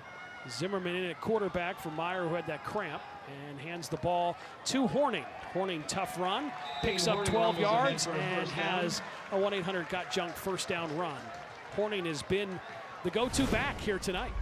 He looks like he has something on his leg. It might be a cramp for him, or maybe a knee. Maybe he took a shot to the leg. He's trying to walk it off. How about E-Town tonight on 3rd downs? 5 of 10 on 3rd downs for this team. Not bad. Not bad at all. So now some of these Eagles cramping up. We had Meyer cramping up, and Horning maybe cramping up as well. And that last 3rd down for E-Town was not really fair. It was 3rd and a mile. Yeah. Horning with 2 rushing touchdowns tonight. Meyer has a touchdown pass and a 1-yard touchdown run. So Meyer and Horning have been the scoring tonight for the Eagles. Epinette caught that 60-yard touchdown for the 2nd touchdown of the night. Nowhere to go there. Good job by the Bears defense. A lot of white jerseys. They're able to shut down that run. Just gets back to the line of scrimmage, and that's it. Good pressure up front there. Short gain will be about 2nd and 9. Looked like I saw number 9 in on the tackle, 44 on the yeah, 19. So that was Logan Kreider. Logan Horning on that carry. Kreider, Jan, both in there on the pile defensively. Jan last year had 40 tackles and a sack, was a big part of the defense a year ago for E-Town. Look how many guys are on the line of scrimmage right now with the 2nd and 9, the line of pass. scrimmage is loaded There up. he goes. Myers back Post. in, firing downfield, and incomplete. Myers pass intended for David Betts falls incomplete. Looking What for made Betts. that tough? What made that tough? There, the receiver, is it Betts? Betts, yep. Yeah, had to look over his opposite shoulder. You got to throw it to the side. He's looking, and just lob it. Just let him run under it. So Meyer returned after having that cramp, missed a couple of snaps as Zimmerman was in at quarterback, and Horning's back in now after sitting out with a cramp, missed a play or two. And these are things sometimes you have to experience in the first game week of the season as quarterbacks here on both sides. 3rd and 3 from the 34, 4:06 to go third Reverse. quarter. And there is the reverse. And they have some running room. On the reverse goes Betts. Betts cuts back, and he is tackled as he gets to the 40-yard line on the reverse. Punting situation for Cocalico, up by 21 points. Kreider made the stop for the Bears. Now they're not going to line up as a punt formation here. It looks like they're going to try to maybe draw them off sides. One thing that Cocalico doesn't do a lot of is that's punting. I find it hard to believe they're going to go for it here. They're lining up like they are. They're going to try to get him to draw off sides, I would imagine. 4th and 4 from the 41. And it worked. Sent a man in Oh, it motion. didn't work. The guy, they moved, but they didn't cross the neutral zone. They're going to call a timeout here. A lot of movement by the Eagles, trying to get the Bears to jump. They did jump. They just didn't go past the neutral zone because 3 guys on the defensive line moved. But fortunately for E-Town, they weren't close enough to the neutral zone. So imagine we'll see Talon Papalis, the punter, will come out and punt. Look at how close this is. Whoa. 3 guys. Oh, my goodness. They stayed Sure offsides, was close. right? Yeah, it looked like it. Meyer, the 3-year starting quarterback, is making his 28th varsity start here tonight. Coming up next week, we won't be with you on Friday because we have a very special game for you Saturday at noon. The Battle of the Berg, it's back. Bishop McDevitt moving up in classifications, playing in the Big Boys Conference. They've been there. They were there for a long time. And they'll play Harrisburg and Saturday at 12 o'clock. Don't miss it. High noon on next week. Calvin Everett's Harrisburg Cougars travel to Rocco Ortenzio Stadium and playing Jeff Wechter's McDevitt Crusaders. Just for old time's sake, they should have started that game at 10:30. How about it? So 4th and 4 from the 41. You and I be meeting for breakfast at 6 a.m. Yes, yes, we would. And now there's a timeout called by E-Town. Oh, you hate to see that when you're down like this. I don't know if they had enough guys on the field. So E-Town calls a timeout. Yeah, they only had 10 on the field, but even so. Make sure you stay tuned for the United States Marines Catch of the Game, as well as our Friday Night Rivals trophy presentation. That's all coming up. We'll also have the player of the game and the play of the game, all on the way in the 4th quarter here on Wellspan Urgent Orthopedics Friday Night Rivals. So Coach Stokes, who took over the team, what a great first year he had. Elizabethtown, all of a sudden, they were a winning team. That in 2022, they were 8-3. They were 4-2 in Section 3 play. And they lost to Cocalico in the opening round of the 5A District 3 playoffs. Well, the new 2-year cycles has begun, and as far as the schedules are concerned, so realignment is in effect in the Lancaster-Lebanon League as well. So you said some teams playing in different sections. Cocalico in Section 3, and E-Town has moved to a different section to play this year. So you have the realignment going on in the Lancaster-Lebanon League, just like the Mid-Penn Conference. There's the punt. They get away from it, and it'll be touchdown at the 33-yard line. And that's where the Bears will have the football, down 28-7. They scored on a 9-play, 30-yard drive that took 2:23 off the clock. Their quarterback, Kaufman, ran it in from 5 yards out. Their only score of the night. Really interested to see how the Elizabethtown offense does on this possession, because they've looked really good at the end of the first half and so far in this third quarter. You've seen improvement, and that's what you want with a team. You want to see that improvement, and I think that E-Town coaching staff has definitely seen the improvement as this game has gone on. Just like last year, they played a whole lot better despite only winning 2 games as the season went on. Kaufman to pass. Here comes pressure. Kaufman steps up. He'll run the football. Shows his speed. Has a first down and more. Into Eagle territory. Still on his feet across the 45. Down to the 44-yard line. Explosive run by Trent Kaufman. Epinet was the one that brought him down. It looked like the plan there on this play was to go to the wide side of field with the one receiver, because they put trips into the boundary. And they had a decent look, but the quarterback had no time to throw it.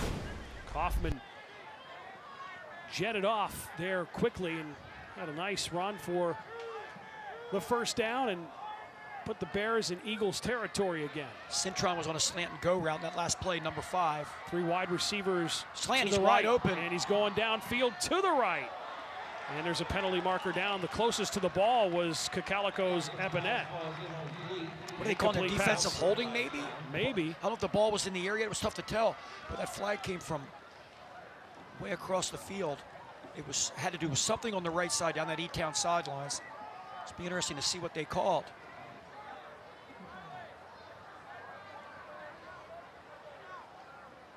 Getting back to that realignment in Section 3, this will be the first time since the league was formed in '72 that Manheim Central is not playing in Section 2. Defensive pass interference. It's going to be a first down. In high school, that's a 15-yard penalty, just like in college.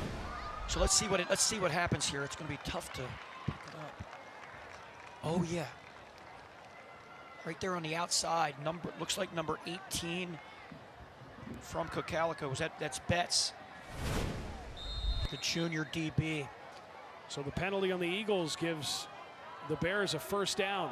1st and 10 for the Bears. See if they can capitalize and get their second score of the night. Kaufman hands it off to Moran. Moran running across the 30, and he's still on his feet. Second effort by Moran. I think so far tonight, on the carries that Moran has run, we've said at least 2 or 3 times, great second effort. He's a great second effort guy. Here it is. Good point, Phil. Look at it. Stays on his feet. Oh my goodness, you're absolutely right. Horning, the freshman, went for a little bit of a ride. Yeah, 28 he ended up picking up 4 yards. 28 was on top of 28, and Moran drug Horning, the freshman, for 4 yards. Don't be surprised when they go to Cintron up here. One-on-one coverage. 2nd and 5 for the Bears. Double pass, maybe. They get the ball to Moran. Moran looking for some blockers and plows forward for some positive yards. Zimmerman made the stop. I anticipated a double pass there, Phil, because the ball was so far back. Watch, they throw it's obviously almost intended to throw it backwards. 3rd and 5 from the 26 now for the Bears, looking to put back-to-back scores on the board here in this third quarter after being shut out in the first half, 28-0. Two chances here to get to 5 yards. Let's see if they go to Cintron. Kaufman's going to run it. Kaufman forward, has the first down, moves this chains and gets close to the 15-yard line, stopped shy of it. Zimmerman was the one that brought him down, shy of the 15-yard line, but that's a first down run by the quarterback, Kaufman. We obviously have seen the toughness in Cocalico. On this run here, you see the replay. You see the toughness in the Elizabethtown football program as well. Cocalico 8 penalties for 80 yards. That penalty on this drive kept the Bears drive alive, and now they're in the red zone. They're in the Keystone Fireplace red zone. Looking for their second score of the night. Under 55 seconds to go, third quarter. 1st and 10 from the 17. Man in motion for the Bears. Kaufman looks one way, now he's going to run to the right side. Has a lot of real estate to run, cuts back inside. What a run by Kaufman towards the goal line. Is he in? He is. 17-yard touchdown run by the junior Trent Kaufman, his second rushing touchdown of the night. That's a Faulkner Honda touchdown for the Bears. Great play here. Find an opening. Now, all young running backs, quarterbacks, receivers, don't reach that ball over like that. Because if that ball gets stripped there, you lose the ball in the end zone, it's going to come out to the 20 other team. You had a first and goal at the inch line. Keep that thing tucked the whole way. Great play by the quarterback. Fuge, who had the onside kick and recovered it, has the extra point, and the Bears put 2 touchdowns on the board here in the third quarter, and now it's 28-14. 6-play, 67-yard drive, 2:29 off the clock. Back-to-back Kaufman touchdowns in the third quarter by the Bears. You gotta love this if you're Coach Stokes and the staff at E-Town being shut out 28-0 in the first half, and you come out in the third quarter and outscore them 14-0. Adversity builds character if everybody sticks to it, perseveres, and believes in one another, and that's what's happening here with the Elizabethtown program. For a great point, because Coach Stokes said exactly that. He said, you know, it was such a struggle last year, only winning those 2 games, but then as the season went on, he noticed that his players started to believe and trust what the coaches were telling them, and what their player to the right or left of them, they trusted them and started to have that belief, and that's carrying into tonight. Sure being is. down 28-0, looks like they were going to be, you know, blown out, but not the case. They come back with 2 touchdowns here in the third quarter. Let's take a look at a remarkable home buyer scoring summary. 17-yard touchdown run by Kaufman. It was pretty. He goes to the outside, cuts back inside. It was a 6-play, 67-yard drive. Took 2:29 off the clock. And the score, 28-14. Cocalico with the 2-touchdown lead. And I'll bet Cocalico, that front group right now, saying, whoa, be ready for this. They're not going to probably do it, but be ready for this onside kick. And they're sneaking up there. They were successful with it last time. Time for a good feed store kickoff. Can almost guarantee they're going to go deeper. Let's see this coverage unit for Elizabethtown with all this momentum they have now, just down 2 touchdowns. Kicks it away this time. Ball takes a bounce and taken from the 10-yard line. On the return, there's some speed. Epinette, and he's still on his feet across the 30 down to the 32-yard line, and that's where they'll mark the ball, and the Eagles will have the ball back with just 26 seconds to go in this third quarter. Matthew Beck made the stop for the Bears.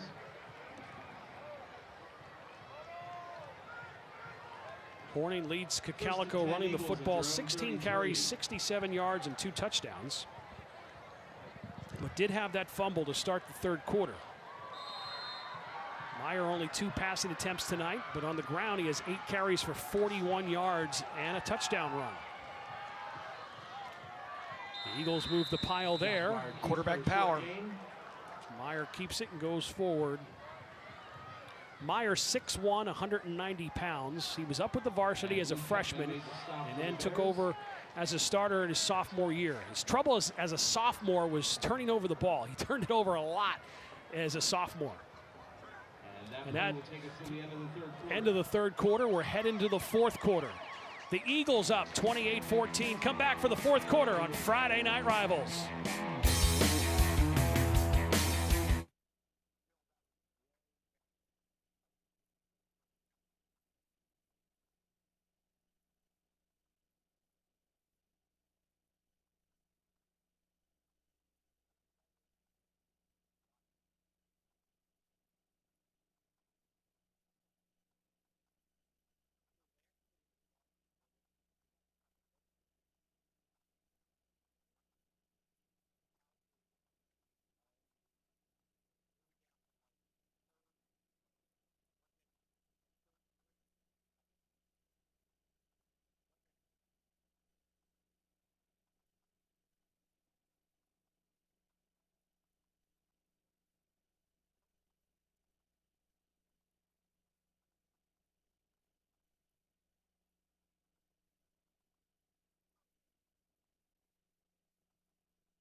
fourth quarter of Wellspan Urgent Orthopedics Friday Night Rivals. Cocalico up 28-14 with the football with a 2nd and 7 to start the fourth quarter from the 37-yard line. Meyer under center, sends Zimmerman in motion. Counter. Inside counter handoff to Brenneman. Brenneman picks up 13 yards, is out to the 48-yard line for the first down. Reef made the stop. Before you have a couple of scores from around the region. Yeah, watch this replay here. It's a counter pulling the guard and tackle from the backside. Really nicely done by Cocalico to get those changes. But yeah, we have 5 minutes left in the football game. Manheim Township 42, Cumberland Valley 14. Manheim hammered Cumberland Valley last year, the first game of the year, and then beat them in a little bit of a tighter game in the playoffs. Second round of the playoffs. Manheim Township has done a fabulous job in district play and came so close to winning the district title last year, losing to Harrisburg. Harrisburg, huge comeback in that championship game. First down, the pitch. Cutting back is Zimmerman, who loses the football. Got it right back. But was able to fall on it. How about the third quarter? E-Town over 100 yards of offense compared to only 21 for Cocalico, and of course outscored him 14-0. Yes, see the ball slip out. Yeah, fortunately for him, comes right back to him. He's on there of the play. Yeah, Manheim Township, Mark Evans, he's really done a fabulous job with that program. The Blue Streaks are rolling again this year after having a big 33 quarterback and wide receiver last year. 2nd and 7, the Eagles in Bear territory at the 47-yard line here in the fourth quarter. Up 2 touchdowns. They send Zimmerman in motion. Counter again, goes to Brenneman, and Brenneman goes nowhere. Brenneman, only a sophomore. They're very excited about him. He's a very good wrestler. They said a tough kid. Jan made the stop for the Bears. So back-to-back counters. Another score. This is expected to be a down year for Central Dauphin, and Central York having another really up season. Up 44-0 at halftime over Central Dauphin. Wow. We have Central York in a couple of weeks. We'll see them on Friday Night Rivals on the 13th of September against Spring Grove area.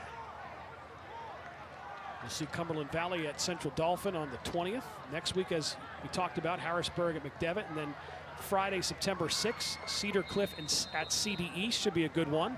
And then Central York at Spring Grove area. Of course, you could check out the Friday Night Rivals schedule on CBS21.com. Oh, they got him that time on the long count. Defense jumped. Be 3rd and inches now. I don't think they're going to quite get that first down. It's going to be close.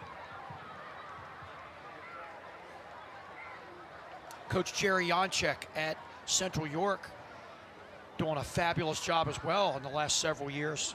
He can coach quarterbacks. Sure can. And of course, Brad Livingston had that Central York program going for years, and then Cumberland Valley coach right now, who was a Cumberland Valley grad, did a really nice job at Central York. Coach Oswald? Yep, Josh Oswald.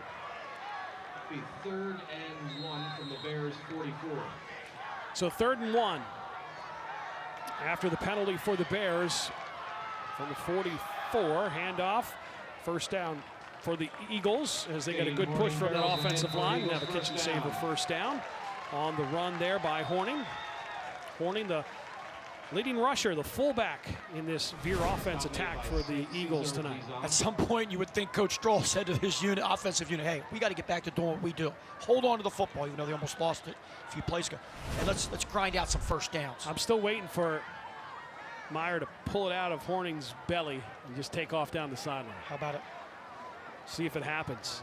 Remember, he had those cramps. 1st and 10 from the 39 on this drive. Here's a tight slot wing set. Play number 6 of the drive for the Eagles. Quarterback power to the wing. Meyer keeps it himself. A lot of times you'll see them run that out of shot. You know, different teams nowadays, even at the high school level, but you'll see here it's under center. He just takes a step or two back and then just follows in that gap, and he's big, tough.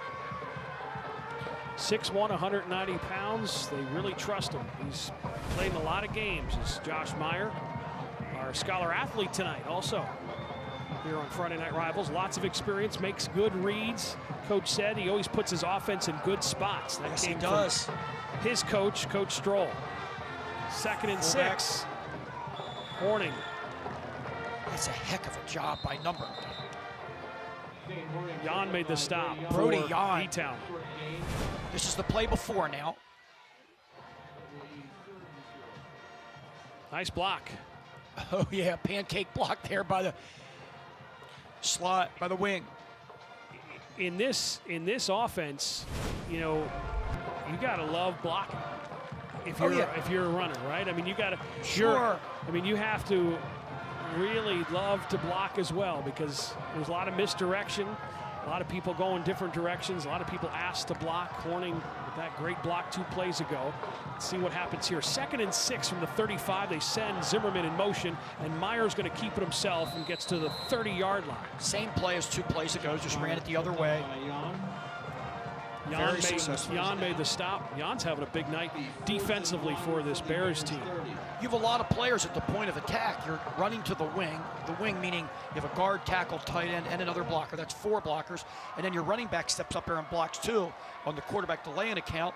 And you got a lot of people at the point of attack, as I mentioned. If I'm coaching and you're going up against a veer attack, it's better to have him in week 1 where you have a couple more weeks to get ready for the veer than just 1 week to prepare. Yeah, good point. 4th and 1 from the 30. There's movement. Was there movement in the backfield early?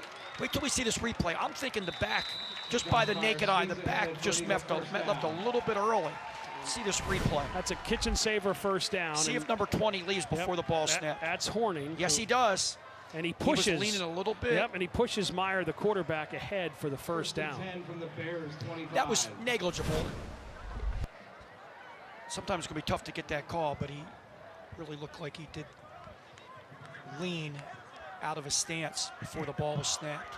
Cocalico will hit the road the next 2 weeks at New Oxford and then Lampeter Strasbourg before returning home in a couple of weeks against Garden Spot. Up 2 touchdowns, looking to add to their lead. Epinette in motion. Meyer fires and hit, and it's intercepted. Oh my goodness. The ball is picked off. The ball is picked off, a chance for on the return.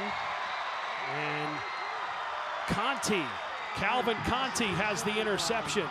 Wow. And this is one thing that Coach Stokes was so high on Calvin Conti. He says he's a lockdown corner. He comes up with the interception of Meyer's pass. Meyer had a guy wide open, but he had to take a shot and get rid of it, and he had to throw it behind number 4. And there's a huge pick, and we have a football game here with 7.5 to go. We sure do. Conti with the interception. Again, Coach said he's going to surprise a lot of people. He says he's a great defensive back. He comes up with the interception. Meyer only had 2 interceptions last season on 48 attempts and throws an interception. So a couple of turnovers tonight by Cocalico. Fumble, interception. And that's what I was going to say, most likely the right play call. Let's see who's open here. Yeah, but he threw it, got hit and he threw it behind him. Pick. Yeah, so that's Zimmerman, number 4, who was open. The pressure on the quarterback caused all of that. It makes a difference. Meyer, 10 attempts, 49 yards. Touchdown on the ground. Pass and catch, nice gang tackle by Cocalico. Still going forward. Move the chains on first down. Spirited bunch. E-Town is a spirited bunch. Working the second effort for the first down. Kaufman's pass to Cintron. Cintron's been key tonight. Good second effort to move the chains. Kaufman, 10 rushes tonight, 54 yards, and those 2 touchdowns in the 3rd quarter. Phil, as impressive as this Cocalico team was in the first half, until like the last 2 minutes with those penalties and moving backwards, this E-Town team, their fight, their resolve is almost equally impressive. 1st and 10 from the 48, the handoff to Moran, straight ahead, and fights his way for 2.5 yards on the carry. Good tackle on the play. It was a 22 for Cocalico. Wadle made the stop for Cocalico. 48 has been everywhere. And Jenkins would have been there. Yeah, he's been everywhere. Look at him. Yep. He's had a night tonight. 48's had a game for this Cocalico defense. If you're E-Town, I'd stick to these rhythm passes. 6:25, clock running here in the fourth quarter. E-Town down 2 scores, but momentum is on their side. Going towards the end zone as a man. Oh, it was dropped it. Kaufman. Kaufman, the receiver. Huber was in at quarterback who threw the ball. Wow, how about that? This Huber has you mentioned it earlier, has a really nice arm. He has a rifle. Take a look at this play here senior again. QB. Pump fake and go. and then fires. And that Can't throw it any better. That's, wow. Now, you got to regroup. You had a touchdown, you missed it. Keep battling. Need 7 yards here. It says second, it should be 3rd and 7, I believe. It's just second on the down marker. Here's why it's second. They're calling a penalty. Penalty on the Bears. I didn't see what he... Phil, did you see what he signaled? I did not see it.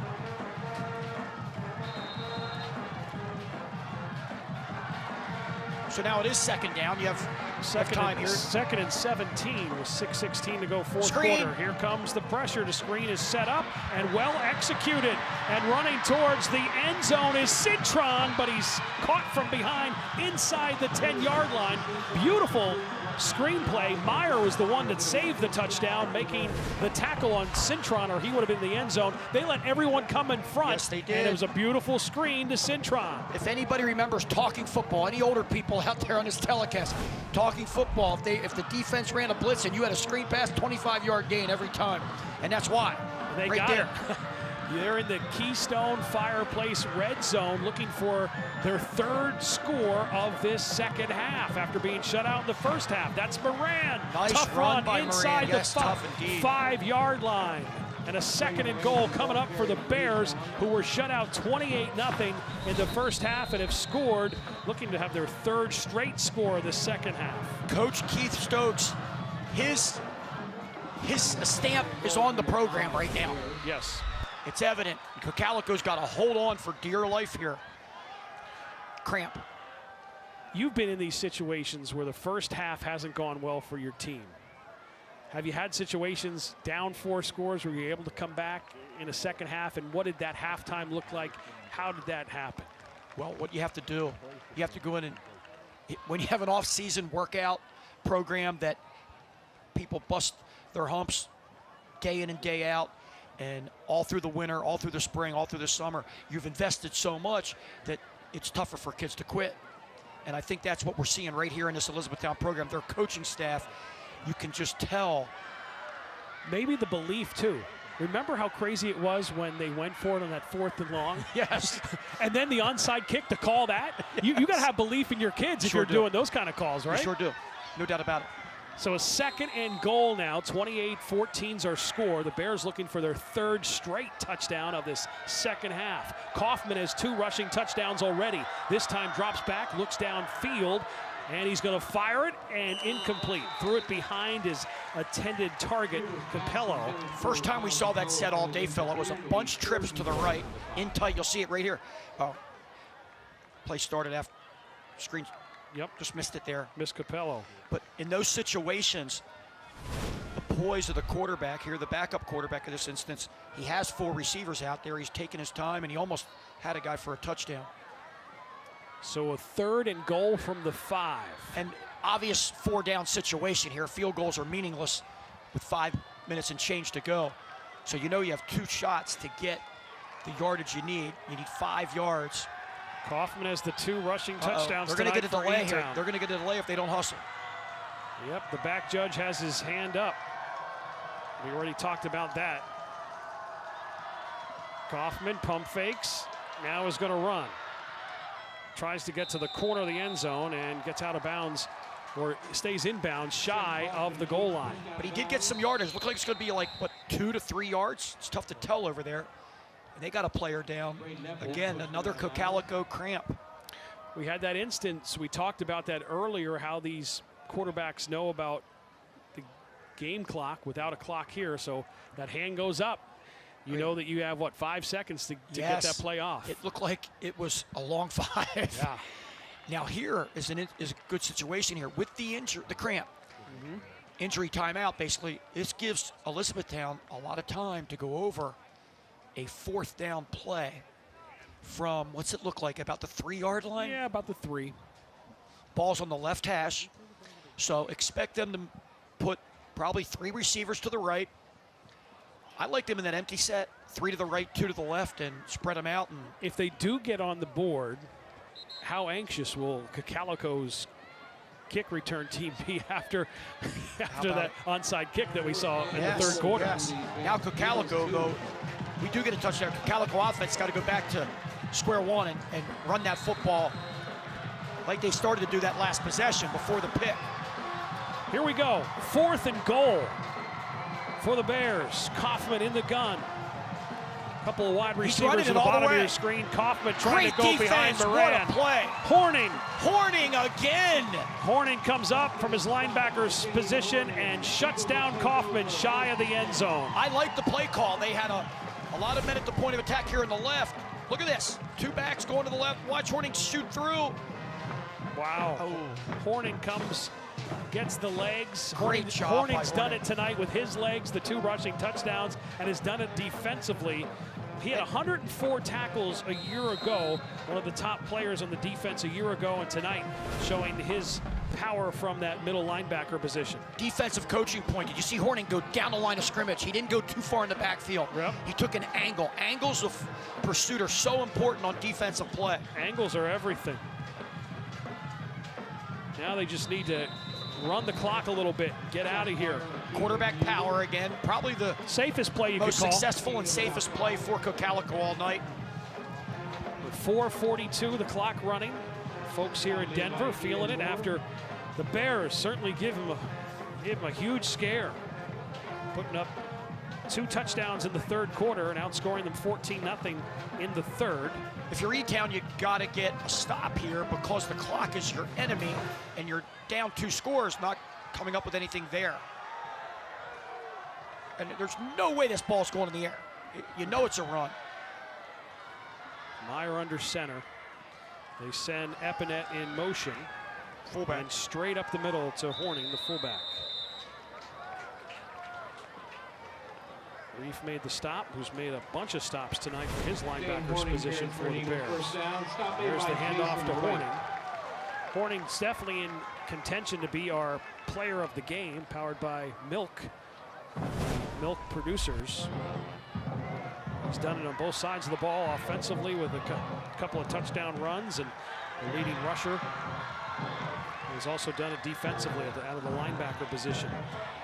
3:45 as the clock runs. Cocalico with a 2-touchdown lead, looking to get out of week 1 with a win at home. Epinette in motion. They give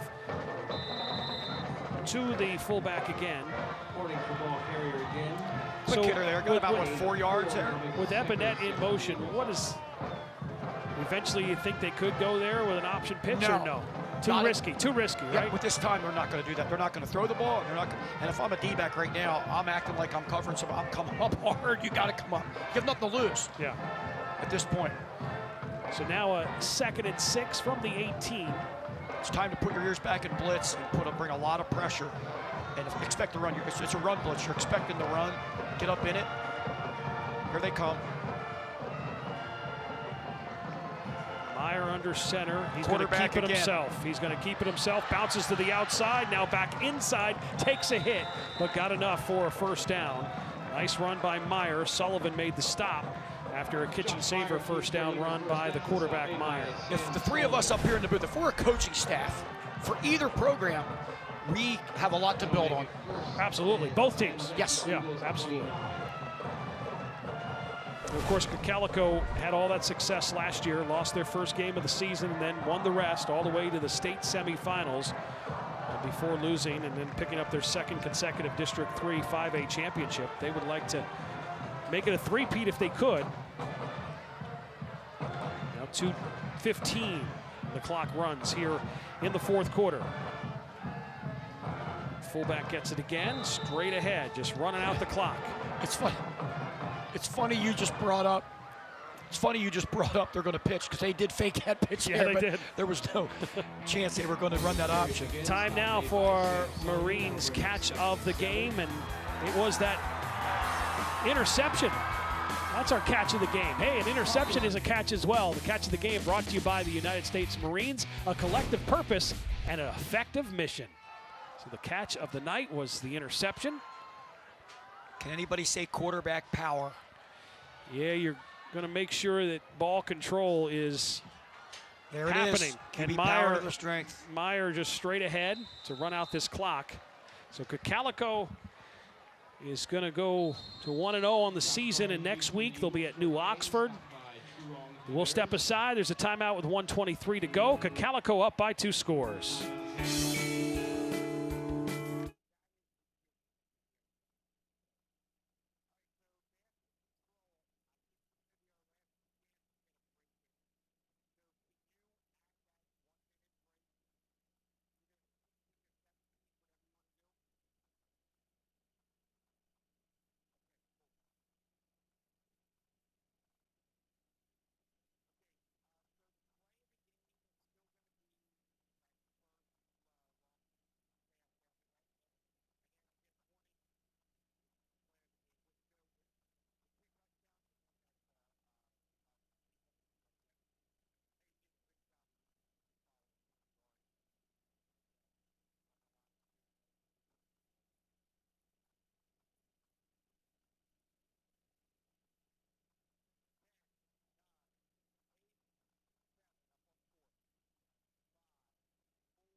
Fans in Denver are happy. Their Cocalico Eagles are going to go to 1-0 on the season, but the E-Town Bears showed a lot of effort here tonight, especially in that third quarter, outscoring Cocalico 14-0, and they had a chance to make it a 1-score game. Had the ball.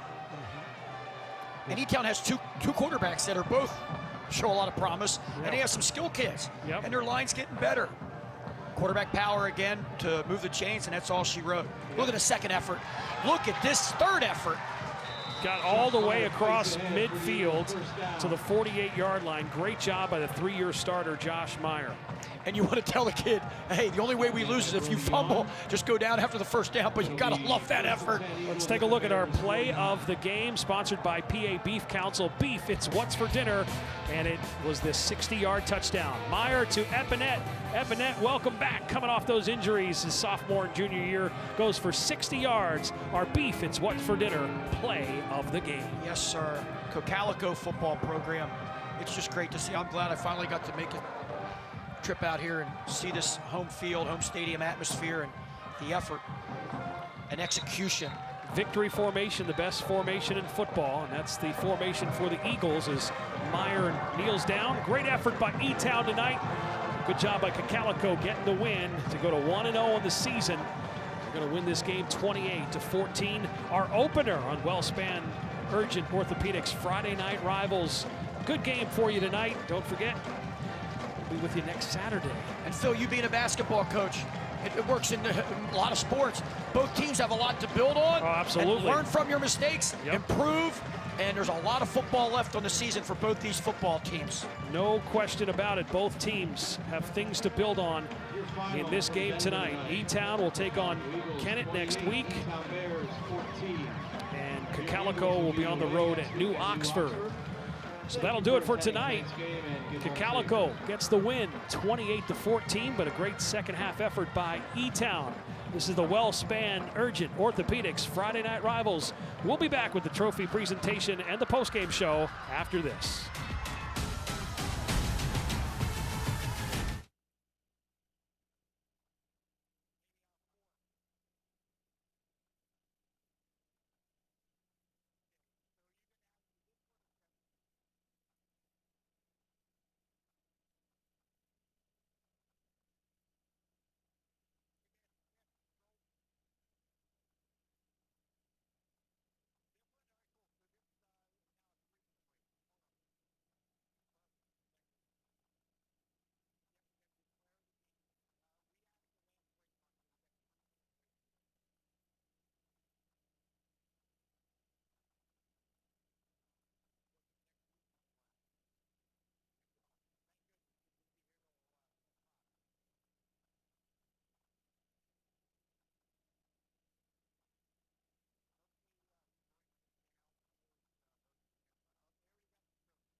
Cocalico, 320 total yards of offense, 260 of them coming on the ground, but 8 penalties for 80 yards, something to clean up. But they get the win, 28-14. Time now for our player of the game. Player of the game sponsored by Milk, Allied Milk Producers, and it is the fullback, Mr. Horning. 21 attempts, 88 yards, 2 touchdowns, and then, of course, this big defensive play to prevent the 3rd touchdown of the night for the Bears. So great job by Horning, the 5'7", 190-pound junior player of the game. There's the trophy presentation for week number 1. The trophy's raised high in the air. The Wellspan Urgent Orthopedics Friday Night Rivals Championship Trophy to Cocalico, a 28-14 win to open up the 2024 season. Coming up next week, we won't be with you on Friday, but you're going to want to be with us on Saturday. Saturday, high noon, Rocco Hortensio Stadium. It is going to be fun. The Battle of the Burg, it's back. It's Harrisburg, it's Bishop McDevitt. They used to be blocks away. They'll have to go a little further, but we'll be there, and we hope you will too. Next Saturday, Harrisburg and Bishop McDevitt, week number 2 of our Wellspan Urgent Orthopedics Friday Night Rivals. Great night for week 1. CBS 21 would like to take a moment to thank Wellspan Urgent Orthopedics, who made the games possible to the viewers. And every one of these sponsors on the screen make it possible. We'd also like to thank the Cocalico and Elizabethtown teams, athletic directors, coaches, and administration and athletes for their help tonight. To watch this game again anytime, along with our Friday Night Rivals schedule and more content, check out CBS21.com. Friday Night Rivals is a production of the Sports Fever Television Network. For Kevin Huddy, the spotter, and Matt Bukovich on stats, my partner, Ford Chapman, and the entire Friday Night Rivals production crew, I'm Phil Shaner saying good night and see you next week for a special Saturday afternoon edition of Friday Night Rivals. The final tonight from Denver, Cocalico 28, Elizabethtown 14.